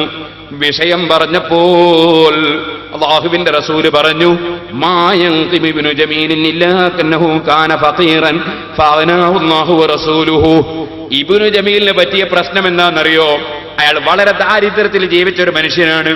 അള്ളയും റസൂലും അദ്ദേഹത്തിന് ഐശ്വര്യം കൊടുത്തു. അള്ളയും റസൂലും ഐശ്വര്യം കൊടുത്തു. അള്ള കൊടുത്തവൻ അള്ളാഹുവിന്റെ റസൂല് വിതരണം ചെയ്യുന്ന ആള്. ഞാൻ പല സ്റ്റേജിലും പറഞ്ഞതാണ്. അതുകൊണ്ട് നബി സല്ലല്ലാഹു അലൈഹി വസല്ലം ഞങ്ങളെയും കൂട്ടിയിട്ടാണ് ഇവിടെ പറയുന്നത്. അള്ളാഹുവിന്റെ റസൂല് നിമിത്തമായി അള്ളാഹു തആല കൊടുത്തു. അതിന് അവനാഹു അല്ലാഹു വറസൂലുഹു. അതുകൊണ്ട് അദ്ദേഹത്തിന് ദാരിദ്ര്യമുള്ള മനുഷ്യന് ഇപ്പം പണം കിട്ടി നോക്കുമ്പോ അദ്ദേഹത്തിന് കൊടുക്കേണ്ട അവകാശം കൊടുക്കണമെന്ന തോന്നലില്ല എന്ന് അദ്ദേഹത്തെ ആക്ഷേപിച്ച് അല്ലാഹുവിന്റെ റസൂൽ സല്ലല്ലാഹു അലൈഹി വസല്ലം പറഞ്ഞു. ഖാലിദുൻ, അപ്പൊ ഖാലിദ് സക്കാത്ത് തന്നില്ല, നിങ്ങൾ കംപ്ലൈന്റ് പറഞ്ഞല്ലോ. ഫൈനക്കും തദ്ലിമൂന ഖാലിദാ, ഖാലിദ് വാസ്തവത്തിൽ സക്കാത്ത് തരേണ്ടതില്ല, ചോദിച്ച നിങ്ങളാ കുറ്റക്കാര്. കാരണം ഖാലിദ് ഇബ്നുൽ വലീദിന്റെ അദ്ദേഹത്തിന്റെ അങ്കിയും പടത്തൊപ്പിയും അതുപോലെ അദ്ദേഹത്തിന്റെ ഉപകരണങ്ങളും അടക്കമെല്ലാം വഖഫ് ചെയ്തിരിക്കുകയാണ്, അല്ലാഹുവിന്റെ വഴിയിലേക്ക് നീക്കിവെച്ചതാണ്. അതിന് സക്കാത്ത് കൊടുക്കേണ്ടതില്ല. നിങ്ങൾ മനസ്സിലാക്കിയത് അദ്ദേഹം ഉപയോഗിക്കുന്ന സാധനമൊക്കെ അദ്ദേഹത്തിൻ്റെതാണെന്നാണ്. അതിന് സക്കാത്ത് കൊടുക്കേണ്ടതില്ല. അങ്ങനെയുണ്ടല്ലോ, എന്നെ പോലത്തെ ചിലർ കാറിലൊക്കെ പോകുമ്പോൾ ചിലർ വിചാരിക്കും ഇയാൾക്ക് ഭയങ്കര കാറുണ്ട്, ഒരുപാട് സാധനം ഉണ്ട് എന്നൊക്കെ വിചാരിക്കും. അതുപോലെ വിചാരിച്ചു പോയതാണ്. അതാണ് നബി സല്ലല്ലാഹു അലൈഹി വസല്ലം പറഞ്ഞു, ഖാലിദിനെ നിങ്ങൾ ആക്രമിക്കുകയാണ്, അദ്ദേഹം പാവപ്പെട്ട മനുഷ്യനാണ്. നിങ്ങളെ കാഴ്ചയിൽ അദ്ദേഹത്തിന്റെ കയ്യിൽ ഒരുപാടുണ്ട്, പക്ഷെ അദ്ദേഹത്തിൻ്റെതല്ല, അതൊക്കെ അള്ളാന്റെ ദീനിന് വേണ്ടി മാറ്റിവെച്ചതാണ്. പിന്നെ മൂന്നാമത്തേതാരാണ്? അബ്ബാസ് റളിയല്ലാഹു അൻഹു ആണ്. അബ്ബാസ് അല്ലാഹുവിന്റെ റസൂലിന്റെ പിതൃ സഹോദരനാണ്. റസൂലുള്ളാഹിന്റെ പിതൃ സഹോദരനാണ്. എളാപ്പയാണല്ലേ, മൂത്താപ്പയാണ്. അപ്പ നബി സല്ലല്ലാഹു അലൈഹി വസല്ലം എന്ത് പറഞ്ഞു? അമ്മൽ അബ്ബാസു, അബ്ബാസിന്റെ കാര്യത്തിൽ എന്നോട് കംപ്ലൈന്റ് പറയണ്ട. ഫഹിയ അലയ്യ വമിസ്ലുഹാ മഅഹാ, അത് ഞാനങ്ങ് തരാം. അബ്ബാസ് തരണ്ടത് ഞാനങ്ങ് തരാം. വമിസ്ലുഹാ മഅഹാ, അത് മാത്രല്ല അതിന്റെ ഇരട്ടി തരാം. അതിന്റെ ഇരട്ടി ഞാനങ്ങ് തരാം. കാരണം എന്റെ ഉപ്പാന്റെ ജ്യേഷ്ഠന്റെ അടുക്ക പോയിട്ട് നിങ്ങൾ ചോദിച്ചിട്ട് കിട്ടിയിട്ടില്ല അല്ലേ, നിങ്ങൾക്കൊരു വിഷമം വേണ്ട, ഞാൻ അതും തരാം, ഇരട്ടിയും തരാം. ഇങ്ങനെയാ അനുജന്റെ മക്കൾ വേണ്ടത്, ഇങ്ങനെയാ ജ്യേഷ്ഠന്റെ മക്കൾ വേണ്ടത്. പിന്നെ മക്കളെങ്ങനെ വേണ്ടത് എന്ന് ഞാൻ പറയേണ്ടതില്ലല്ലോ. കുടുംബത്തിൽപ്പെട്ട ഒരാൾ എന്തോ ഒരു കാരണത്താൽ അദ്ദേഹം ഒരു സംഗതി ചെയ്യുന്നില്ലെങ്കിൽ മറ്റുള്ളവരങ്ങ് ചെയ്തു കൊടുക്കാനാണ് ശ്രമിക്കേണ്ടത്. അതാണ് നബി സല്ലല്ലാഹു അലൈഹി വസല്ലം പഠിപ്പിച്ചത്.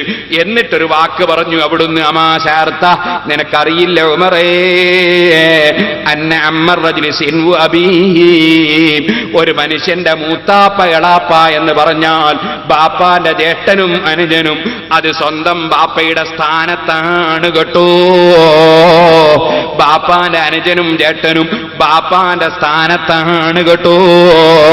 ചെറുപ്പക്കാരെ നന്നായി കുറിച്ചു വെക്കണേ. ഇപ്പൊ പലർക്കും ബാപ്പാന്റെ ജ്യേഷ്ഠനോട് ബഹുമാനമില്ല, ബാപ്പാന്റെ അനുജനോട് ബഹുമാനമില്ല. കാരണം എന്താണ്? സ്വന്തം ഉമ്മ ഇങ്ങനെ ബാപ്പാന്റെ ജ്യേഷ്ഠന്റെ കുറ്റം പറയും, സ്വന്തം ഉമ്മ ബാപ്പാന്റെ അനുജന്റെ കുറ്റം പറയും, ചിലപ്പോ അവന്റെ ഭാര്യമാരെ കുറ്റവും പറയും. ഇത് കേട്ടുപിടിക്കുന്ന മക്കൾക്ക് സ്വന്തം ബാപ്പന്റെ ജ്യേഷ്ഠനോട് ബഹുമാനമില്ല, അനുജനോട് ബഹുമാനമില്ല. അങ്ങനത്തെ ഒരു സമൂഹത്തെയല്ലേ പലരും വളർത്തുന്നത്. എന്നാൽ ബാപ്പന്റെ ജ്യേഷ്ഠനും അനുജനും എന്ന് പറഞ്ഞാൽ ഇമാം ബുഖാരി മുസ്ലിം റിപ്പോർട്ട് ചെയ്ത ഹദീസാണിത്. നബി തങ്ങൾ ചോദിച്ചതും അതാണ്. അന്ന അമ്മർ റജുലി സിൻവു അബീ, ഒരു മനുഷ്യന്റെ എളാപ്പ മുത്താപ്പ എന്ന് പറഞ്ഞാൽ അത് ബാപ്പാന്റെ സ്ഥാനത്താണെന്ന് അറിയില്ലേ ഉമറേ? അതിന്റെ അബ്ബാസ് റളിയല്ലാഹു അൻഹു തരാനുള്ളതും അതിന്റെ ഇരട്ടിയും ഞാൻ തരാം. മറ്റൊരാളുടേത് അനധികൃതമായി കൈവശപ്പെടുത്തരുതെന്ന് മാത്രമല്ല, സാധുക്കൾക്ക് കൊടുക്കേണ്ട അവകാശമായ സക്കാത്ത് പോലും അതേ ബാപ്പന്റെ ജ്യേഷ്ഠൻ തൽക്കാലം കൊടുക്കാതിരുന്നപ്പോ അത് ഏറ്റെടുത്ത് കൊടുക്കുകയാണ് മുഹമ്മദുർ റസൂലുള്ളാഹി സ്വല്ലല്ലാഹു അലൈഹി വസല്ലം. വളരെ ശ്രദ്ധിക്കണം. സാമ്പത്തിക രംഗമാണ് ഒരു മനുഷ്യരെ ഏറ്റവും കൂടുതൽ പരീക്ഷിക്കപ്പെടുന്ന രംഗം. നബി സല്ലല്ലാഹു അലൈഹി വസല്ലം തങ്ങൾ സക്കാത്ത് പിരിക്കാൻ വേണ്ടി ഒരാളെ പറഞ്ഞയച്ചു. ഈ പിരിവെടുക്കാൻ തന്നെ വലിയ ബേജാറുള്ള ഒരു സംഗതിയാണ്. അതുകൊണ്ടാണ് നബി സല്ലല്ലാഹു അലൈഹി വസല്ലം തങ്ങൾ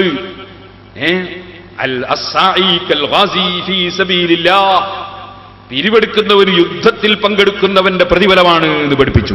ചിലർ ധാരണ പിരിവെടുക്കൽ വളരെ മോശമായ ഒരു പണിയാണ് എന്നാണ്. പിരിവെടുക്കൽ വലിയ ബഹുമാനമുള്ള പണിയാണ്.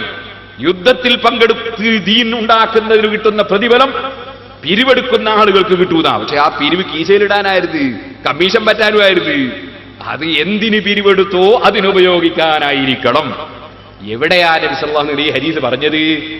നിർബന്ധമായി കൊടുക്കേണ്ട സക്കാത്ത്, ആ സക്കാത്ത് പിരിക്കാൻ വേണ്ടി ഗവൺമെന്റ് പറഞ്ഞേക്കുന്ന പിരിവുകാരൻ അയാൾക്ക് കൊടുത്തില്ലേ ഗവൺമെന്റ് ഇടപെട്ടിക്ക് വാങ്ങുന്നത്. അത്രയും ആധികാരികമായി പോകുന്നതാണ് അയാള്. നമ്മളെ സാധാരണ നമ്മളെ പിരിവല്ലേ, നമ്മളെ പിരിവ് തന്നിട്ടേക്ക് വാങ്ങിയിട്ട് കിട്ടിയാൽ അൽഹംദുലില്ലാ, വാഗ്ദത്തം പറഞ്ഞിട്ട് അൽഹംദുലില്ലാ, പിന്നെ കിട്ടുകയും കുടിച്ചില്ല ഒരൽഹംദുലില്ലാ, പിന്നെ അത് ഉപയോഗത്തില അൽഹംദുലില്ലാ. പിന്നെ എന്നല്ലാതെ വാഗ്ദത്തം ചെയ്തതിന് കിട്ടിയില്ല നമുക്ക് പിടിച്ചുവിട്ടാൻ പറ്റുമോ? നമുക്ക് ഭരണാധികാരമുണ്ട് ഇവിടെ? അങ്ങനെയല്ലല്ലോ. ഇത് സക്കാത്ത് പിരിക്കാൻ ഗവൺമെന്റ് പറഞ്ഞേക്കുന്ന ആള് പിരിച്ചു കൊണ്ടുവരുന്നു. അതിന് അദ്ദേഹത്തിന് ശമ്പളവും ഉണ്ട്, അല്ലെങ്കിൽ സക്കാത്തിന്റെ ഒരു വിഹിതം ഉണ്ട്. ആ വ്യക്തിയെ കുറിച്ചാണ് നബി സല്ലല്ലാഹു അലൈഹി വസല്ലം പറഞ്ഞത്, പിരിവിന് പോകുന്ന വ്യക്തിക്ക് യുദ്ധത്തിൽ പങ്കെടുത്തവന്റെ പ്രതിഫലമുണ്ട്. കാരണം യുദ്ധത്തിൽ പങ്കെടുക്കുമ്പോ കുറച്ചൊക്കെ അങ്ങോട്ടും പരിക്കേൽപ്പിക്കാൻ പറ്റുന്ന മട്ടാണല്ലോ. അതേ സമയത്ത് ഇതങ്ങനല്ലല്ലോ. ഇവനോട് പിരിവ് ചോദിച്ചാൽ പഠിച്ചവന് അവന്റെ മുഖം കാണണ്ടേ, അവന്റെ മുഖം കറക്കുന്നത് കാണണ്ടേ, ഇവൻ കൊടുക്കുമ്പോഴുള്ള വിഷമം സുബ്ഹാനല്ലാഹ്, ഒരു പ്രസവത്തിന്റെ വിഷമം ഒരു ചെറിയ സംഖ്യ കിട്ടണമെങ്കിൽ അപ്പൊ അത് വലിയ ബുദ്ധിമുട്ടാ. അപ്പൊ പിരിവ് ചോദിക്കുന്നവന് വലിയ പ്രതിഫലമാണ് നബി സല്ലല്ലാഹു അലൈഹി വസല്ലം വാഗ്ദത്തം ചെയ്യുന്നത്. അങ്ങനെ പിരിവിന് പോകുന്ന സക്കാത്ത് പിരിക്കാൻ പോകുന്ന ഉദ്യോഗസ്ഥന്മാർക്ക് ഒരു ചെറിയ വിഹിതം സക്കാത്തിൽ നിന്ന് ഒരു വിഹിതം ഖുർആൻ നിശ്ചയിച്ചിട്ടുണ്ട്. അത് ഗവൺമെന്റ് കൊടുക്കും, നബി സല്ലല്ലാഹു അലൈഹി വസല്ലം കൊടുക്കും. അങ്ങനെ ഒരാളെ, അസദ് ഗോത്രത്തിൽപ്പെട്ട ഒരാളെ, ഇബ്നുൽ ഹദ്ബിയ എന്നാണ് അദ്ദേഹത്തിന്റെ പേര്, സക്കാത്ത് പിരിക്കാൻ വേണ്ടി പറഞ്ഞയച്ചു. അയാൾ വന്നു, സക്കാത്തിന്റെ വസ്തുക്കളുമായിട്ട് വന്നു. കുറെ ഒട്ടകവുമായി അദ്ദേഹം വന്നു. ഉദാഹരണം, അങ്ങനെ കുറെ ഒട്ടകം ചൂടി, ഈ ഒട്ടകങ്ങളൊക്കെ സക്കാത്ത് പോയി കിട്ടിയതാണ് തന്നെ. പിന്നെ വേറൊരു ഒട്ടകം, അതിനെപ്പറ്റി മൂപ്പര് ഹാദാലക്കും ഹാദാഹുദിയ ലീ, ഇതെനിക്ക് അവിടെ ചെന്നപ്പോൾ ഹദിയ കിട്ടിയതാണ്. അപ്പൊ ഈ ഒട്ടകങ്ങളൊക്കെ സക്കാത്ത് പിരിച്ചിട്ടിയത്, ഇത് എനിക്ക് ഹദിയ കിട്ടിയതാണ്, സ്വന്തത്തിൽ ഹദിയ കിട്ടിയതാണ് എന്ന് പറഞ്ഞു. നബി സല്ലല്ലാഹു അലൈഹി വസല്ലം നബി സല്ലല്ലാഹു അലൈഹി ഉടനെ തന്നെ ഒരു പ്രസംഗം നടത്തി. അല്ലാഹുവിനെ പുകഴ്ത്തി തുടങ്ങിയിട്ട് അവസാനം അവിടുന്ന് പറഞ്ഞു, ഫഇന്നി അസ്തഅ്മിലു റിജാലൻ മിൻകും അലാ ഉമൂരിൻ മിമ്മാ വല്ലാനില്ലാഹ്. അല്ലാഹ് എന്നെ അധികാരപ്പെടുത്തിയ ചില സംഗതികളിൽ ഞാൻ ചിലർക്ക് അധികാരം കൊടുത്തുകൊണ്ട് പറഞ്ഞേക്കും. ഫയഅതി അഹദുഹും ഫയഖൂലു ഹാദാ ലക്കും വഹാദീ ഹദിയത്തുൻ ഉഹദിയത്ത് ലീ.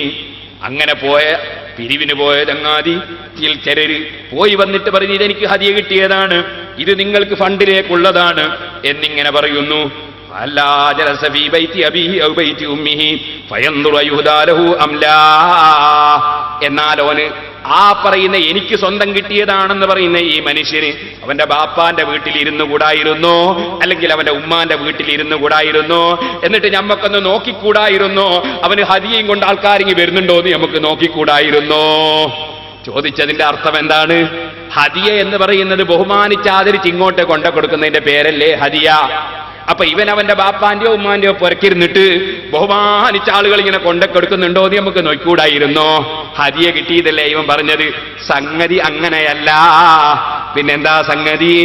അതെ, അവിടുന്ന് പറഞ്ഞതിന്റെ താല്പര്യം, ഇയാളൊരു ഉദ്യോഗസ്ഥനാണ്, ഈ ഉദ്യോഗസ്ഥന് ഹദിയ കൊടുത്തു എന്ന് പറഞ്ഞാൽ യഥാർത്ഥത്തിലെ കൈക്കൂലിയാണ്. കാരണം ഇദ്ദേഹം ഇത്ര ഒട്ടകത്തിന് സക്കാത്ത് വേണം, ഇത്ര ആട് സക്കാത്ത് വേണം, ഇത്ര പശു സക്കാത്ത് വേണമെന്ന് കണക്ക് പറയേണ്ടത് ഈ ഉദ്യോഗസ്ഥനാണ്. ആ ഉദ്യോഗസ്ഥൻ ആദ്യം തന്നെ ഒന്നങ്ങ് കൊടുത്താൽ പിന്നെ അതിന്റെ കണക്ക് കുറച്ച് കൂട്ടി തരൂലേ ഇയാള്? അങ്ങനെ അവകാശം സാധുക്കൾക്ക് കിട്ടേണ്ട അവകാശത്തിന്റെ കണക്ക് ചുരുക്കാൻ വേണ്ടി ഹദിയ എന്ന പേരിൽ ഇദ്ദേഹത്തിന് കൈക്കൂലി കൊടുത്തതല്ലേ? അതാണ് നബി സല്ലല്ലാഹു അലൈഹി വസല്ലം ഗൗരവത്തോടെ പറഞ്ഞത്. അവന്റെ ബാപ്പാന്റെ വീട്ടില് അല്ലെ ഉമ്മാന്റെ വീട്ടിലിരുന്നിട്ട് ഹദിയയും കൊണ്ട് ആൾക്കാർ വരുന്നുണ്ടോ എന്ന് നമുക്ക് നോക്കിക്കൂടായിരുന്നോ? സുബ്ഹാനല്ലാഹ്. ചില വിളവന്മാരുണ്ട്, അവർ യഥാർത്ഥത്തിൽ പോയത്തക്കാരാണ്. അതാരാണ്? കാര്യമായ ഒരാൾ പിരിവിന് വന്നാൽ അയാൾ ചിലപ്പോൾ മന്ത്രിയാണ്, അല്ലെ MLA ആണ്, അല്ലെ നാട്ടിലൊരു പാർട്ടിയുടെ നേതാവാണ്, അല്ലെങ്കിൽ അതാ വേറെ ഏതെങ്കിലും ഒരു കാര്യത്തിന് നമുക്ക് ആവശ്യമുള്ള ഒരാളാണ്. അദ്ദേഹം പിരിവിന് വന്നാൽ ഇഖ്ലാസോടെ പിരിവ് കൊടുക്കുന്നതിന് പകരം അദ്ദേഹത്തെ വിളിച്ചിട്ട് നല്ലൊരു സൽക്കാരം കഴിഞ്ഞിട്ട് അദ്ദേഹത്തിന് സ്വന്തത്തിലൊരു പ്രസന്റേഷൻ, എനിക്ക് പിരിവ് കുറച്ച് കൊടുത്താൽ മതി. അതേ സഹോദരന്മാര്, ഇങ്ങനൊരു വിളവ് പാസാക്കുന്ന ചിലരില്ലേ, അതേ വിളവ് സക്കാത്തിന്റെ സ്ഥലത്ത് ഇയാള് പാസാക്കിയ ചിലർ പാസാക്കുമ്പോ അതിന് കൂട്ടായി നിന്നുകൊടുത്തതാണ് ഈ മനുഷ്യൻ. അതുകൊണ്ടാണ് നബി സല്ലല്ലാഹു അലൈഹി വസല്ലം ഗൗരവത്തോടെ സംസാരിച്ചത്. എന്നിട്ട് അല്ലാഹുവിന്റെ റസൂല് പറയാണ്, ഒരു കാര്യം മനസ്സിലാക്കിക്കൊള്ളണം, വല്ലദീ നഫ്സീ ബിയദിഹി, എന്റെ ശരീരം ഏതൊരു റബ്ബിന്റെ അധികാരത്തിലാണോ അവനെ തന്നെയാണ് സത്യം. ലാ യഖുദു അഹദും മിന്നു ശൈഅൻ ഇല്ലാ ജാഅ ബിഹി യൗമൽ ഖിയാമത്തി യഹ്മിലുഹു അലാ റഖബത്തിഹി. അനധികൃതമായി കൈവശപ്പെടുത്തിയ വസ്തുവായി ആര് ഖിയാമത്ത് നാളിൽ വരുന്നുണ്ടോ അതവന്റെ പെരടിയിൽ ചുമക്കേണ്ടി വരും.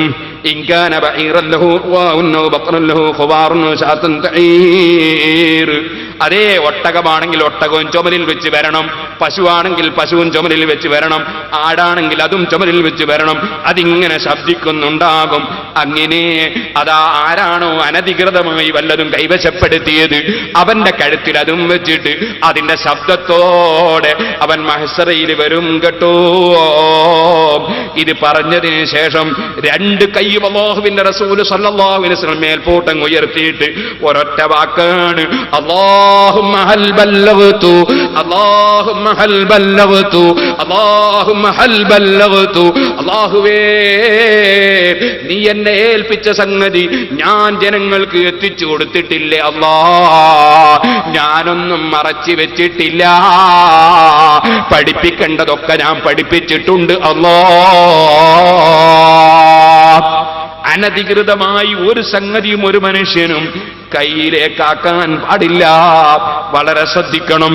വെറും അളവിലും തൂക്കത്തിലും മാത്രമല്ല, ഒരു വിഷയത്തിലും അനധികൃതമായി ഒന്നും ഒരു മനുഷ്യനും കൈവശപ്പെടുത്താൻ പാടില്ല. ഹലാലായ നിലക്ക് എന്ത് നമുക്ക് കഴിയുമോ നമ്മൾ ജോലി ചെയ്തും ബിസിനസ് നടത്തിയും ഉണ്ടാക്കുന്നതിനൊരു വിരോധവും ഇല്ല. ചില ഇരുമ്പ് കച്ചവടക്കാരുണ്ട് ഇരുമ്പ് തൂക്കൽ എങ്ങനെയാ? അത് പഠിച്ചു വെക്കുന്നത് നല്ലതാണ്. അതിനു വേണ്ടി ഞാനൊരു ചെറിയ കാര്യം പറയാണ്. ഇരുമ്പ് തൂക്കൽ എങ്ങനെ? കുറെ ടൺ കണക്കിന് ഇരുമ്പ് കൊണ്ടുവരുമ്പോ തൂക്കൽ എങ്ങനെ? ആദ്യം പോയി ലോറി ഒന്ന് തൂക്കും, ഇരുമ്പ് കയറ്റിയതിന് ശേഷം പിന്നെയും ലോറി ഒന്ന് തൂക്കും. അപ്പൊ ഇരുമ്പ് ഇത്ര കിൻഡലുണ്ട് അല്ലെങ്കിൽ ഇത്ര ടണ്ണുണ്ട് ഇത് മനസ്സിലായി. എന്നാ സുഹൃത്തുക്കളെ, ചില കച്ചവടക്കാരെന്ത് ചെയ്യൂന്നറിയോ? ആദ്യം പോയി ലോറി തൂക്കും. ആദ്യം പോയിട്ട് ലോറി തൂക്കും. അപ്പോൾ ലോറിയിൽ ഡീസൽ അടിച്ചിട്ടില്ല. ഡീസൽ അടിക്കാത്ത ലോറി തൂക്കി. അത് കൊണ്ടുവരുന്ന സമയത്ത് മടക്കത്തിന് ഡീസൽ അടിച്ചു. എന്നിട്ട് അതിന്റെ ശേഷം കമ്പി കയറ്റി.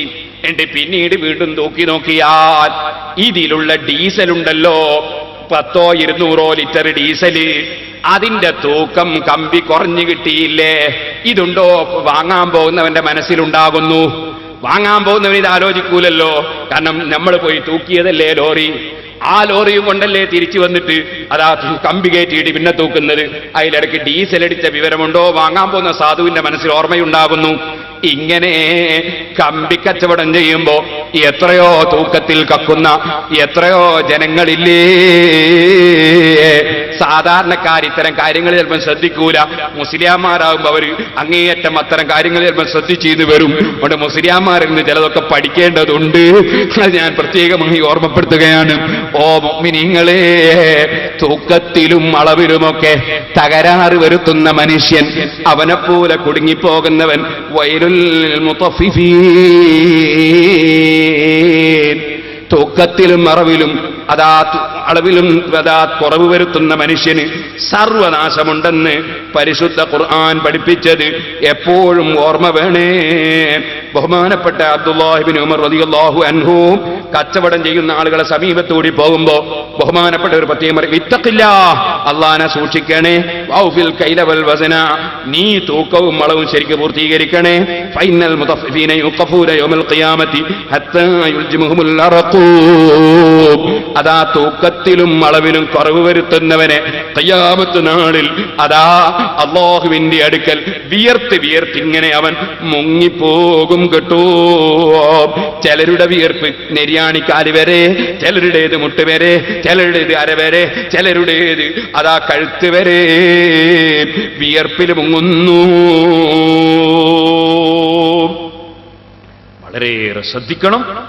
തൂക്കവും അളവും അതൊക്കെ അനധികൃതമായി ഒന്നും എന്റെ കൈവശത്തിൽ ഉണ്ടാകരുത് എന്ന നിർബന്ധം വേണം. അതേ സമയത്ത് ബിസിനസ്സുകൾ നടത്തുന്നത് വളരെ നല്ലതാണ്.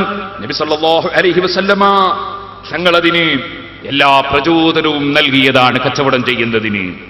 നബി സല്ലല്ലാഹു അലൈഹി വസല്ലം തങ്ങൾ പറഞ്ഞു, ഇന്ന അത്യബൽ കസ്ബി കസ്ബുത് തുജാർ, ഏറ്റവും നല്ല അധ്വാനം, ജോലി അത് ബിസിനസ്സുകാരുടെ ജോലിയാണ്. അല്ലദീന, എങ്ങനത്തെ ബിസിനസ്സുകാര്? ഇദാ ഹദ്ദസൂ ലം യക്തിബൂ, അവർ സംസാരിച്ച കളവ് പറയൂല, സത്യം പറഞ്ഞ് ബിസിനസ് നടത്തും. വൈദാ തുമിനൂ ലം യഖൂനൂ, വിശ്വസിച്ചാൽ അവർ വഞ്ചിക്കൂല. വൈദാ ബഅദൂ ലം യുഖ്ലിഫൂ, വാക്ക് പറഞ്ഞാൽ ലംഘിക്കൂല. പറഞ്ഞ ഡേറ്റിന് തന്നെ കൊടുക്കും, പറഞ്ഞ ഡേറ്റിന് തന്നെ തരും. ആ നിലക്ക് വാക്ക് പറഞ്ഞാൽ ലംഘിക്കൂല, വിശ്വസിച്ചാൽ വഞ്ചിക്കൂല, സംസാരിച്ച കള്ളം പറയൂല. അവരൊരു സാധനം വാങ്ങി വന്നാൽ പിന്നെ ആ പഹയം പറ്റിച്ചു എന്ന് പറഞ്ഞ് പിന്നെ അതിന് ആക്ഷേപം പറയാ. വസ്തുവിനാക്ഷേപം നോക്കിയിട്ടല്ലേ എടുത്ത് പിന്നെ ഇവിടെ കൊണ്ടുപോയി പിന്നെ ഇങ്ങനെ ആക്ഷേപം പറയേണ്ട ആവശ്യമുണ്ടോ? നീ നോക്കാത്തിന് നീയല്ലേ ഉത്തരവാദി. പിന്നെ അവർ ആക്ഷേപം പറയൂല.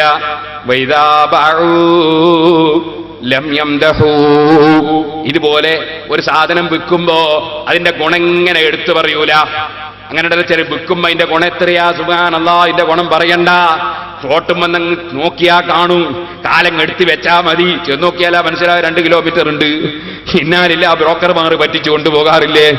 അതാണ് വിൽക്കുന്ന സാധനത്തിന്റെ മതിഹ് പറയാത്ത കച്ചവടക്കാരൻ, വാങ്ങുന്ന സാധനത്തിന് കുറ്റം പറയാത്ത കച്ചവടക്കാരൻ, വിശ്വസിച്ചാൽ വഞ്ചിക്കാത്ത കച്ചവടക്കാരൻ, കള്ളം പറയാത്ത കച്ചവടക്കാരൻ, വാക്ക് പറഞ്ഞാൽ ലംഘിക്കാത്ത കച്ചവടക്കാരൻ, അവന്റെ ജോലിയാണ് ഏറ്റവും നല്ലത്. എന്തെങ്കിലും കൊടുക്കാനുണ്ടെങ്കിൽ തരാന്ന് പറഞ്ഞ് സ്വീപ്പാക്കൂല. അങ്ങനെ ഉണ്ടല്ലോ ചിലര്, കൊടുക്കാനുള്ളത് കൊടുക്കൂല. പിന്നെ കണ്ട് ചോദിക്കുമ്പോ ഞാൻ എന്താ പോകുന്നുണ്ടോന്നാ പിന്നത്തെ ചോദ്യം. ഞാൻ എന്താ പോകുന്നുണ്ടോന്ന്, നീ പോകുന്നുണ്ടോ ഇല്ലോ എന്നല്ല, ഇനി എനിക്ക് തരാനില്ലേ, സുബ്ഹാനല്ലാഹ് ഇവന്റെ ചോദ്യം. ഞാൻ എന്താ പോകുന്നുണ്ടോന്നാ പിന്നെ ചോദ്യം. അങ്ങനെ സ്വീപ്പാക്കുന്നവനല്ല. വൈദാകാനലഹും യുഅസ്സിർ ലം യുഅസ്സിറൂ, അവർക്ക് ആരെന്തെങ്കിലും വല്ലതും കിട്ടാനുണ്ടെങ്കിൽ കടുംപിടുത്തം കാണിക്കൂല. തൽക്കാലം ഇല്ലാഞ്ഞിട്ടാണ്, അല്ലെ തൽക്കാലം ഈ പ്രശ്നം ഒന്ന് തീരട്ടെ അതിങ്ങ് വാങ്ങാം, ഈ രൂപത്തിൽ അവർ ചിന്തിക്കൂല. അങ്ങനെയുള്ള ആളുകൾ അവർ നല്ല കച്ചവടക്കാരല്ല. ശരിയായ കച്ചവടക്കാർ എല്ലാ സ്ഥലത്തും വിട്ടുവീഴ്ച കാണിക്കുന്ന കച്ചവടക്കാരാണ്. മറ്റൊരു ഹദീസിൽ ഇമാം ബുഖാരി റിപ്പോർട്ട് ചെയ്യുന്ന ഹദീസിൽ നബി സല്ലല്ലാഹു അലൈഹി വസല്ലം പറഞ്ഞു, റഹിമല്ലാഹു റജുലൻ, ഒരു വ്യക്തിക്ക് അല്ലാഹു റഹ്മത്ത് ചെയ്തിരിക്കുന്നു, അല്ലെങ്കിൽ റഹ്മത്ത് ചെയ്യട്ടെ, സംഹൻ, വിശാല മനസ്ഥിതി ഉള്ളവനാണ്. ഇദാ ബഅ, വിൽക്കുമ്പോൾ, വൈദസ്തറ, വാങ്ങുമ്പോൾ, വൈദഖ്തദ, അവകാശം ചോദിക്കുമ്പോൾ. വിൽക്കുമ്പോൾ 5 പൈസ കുറഞ്ഞാൽ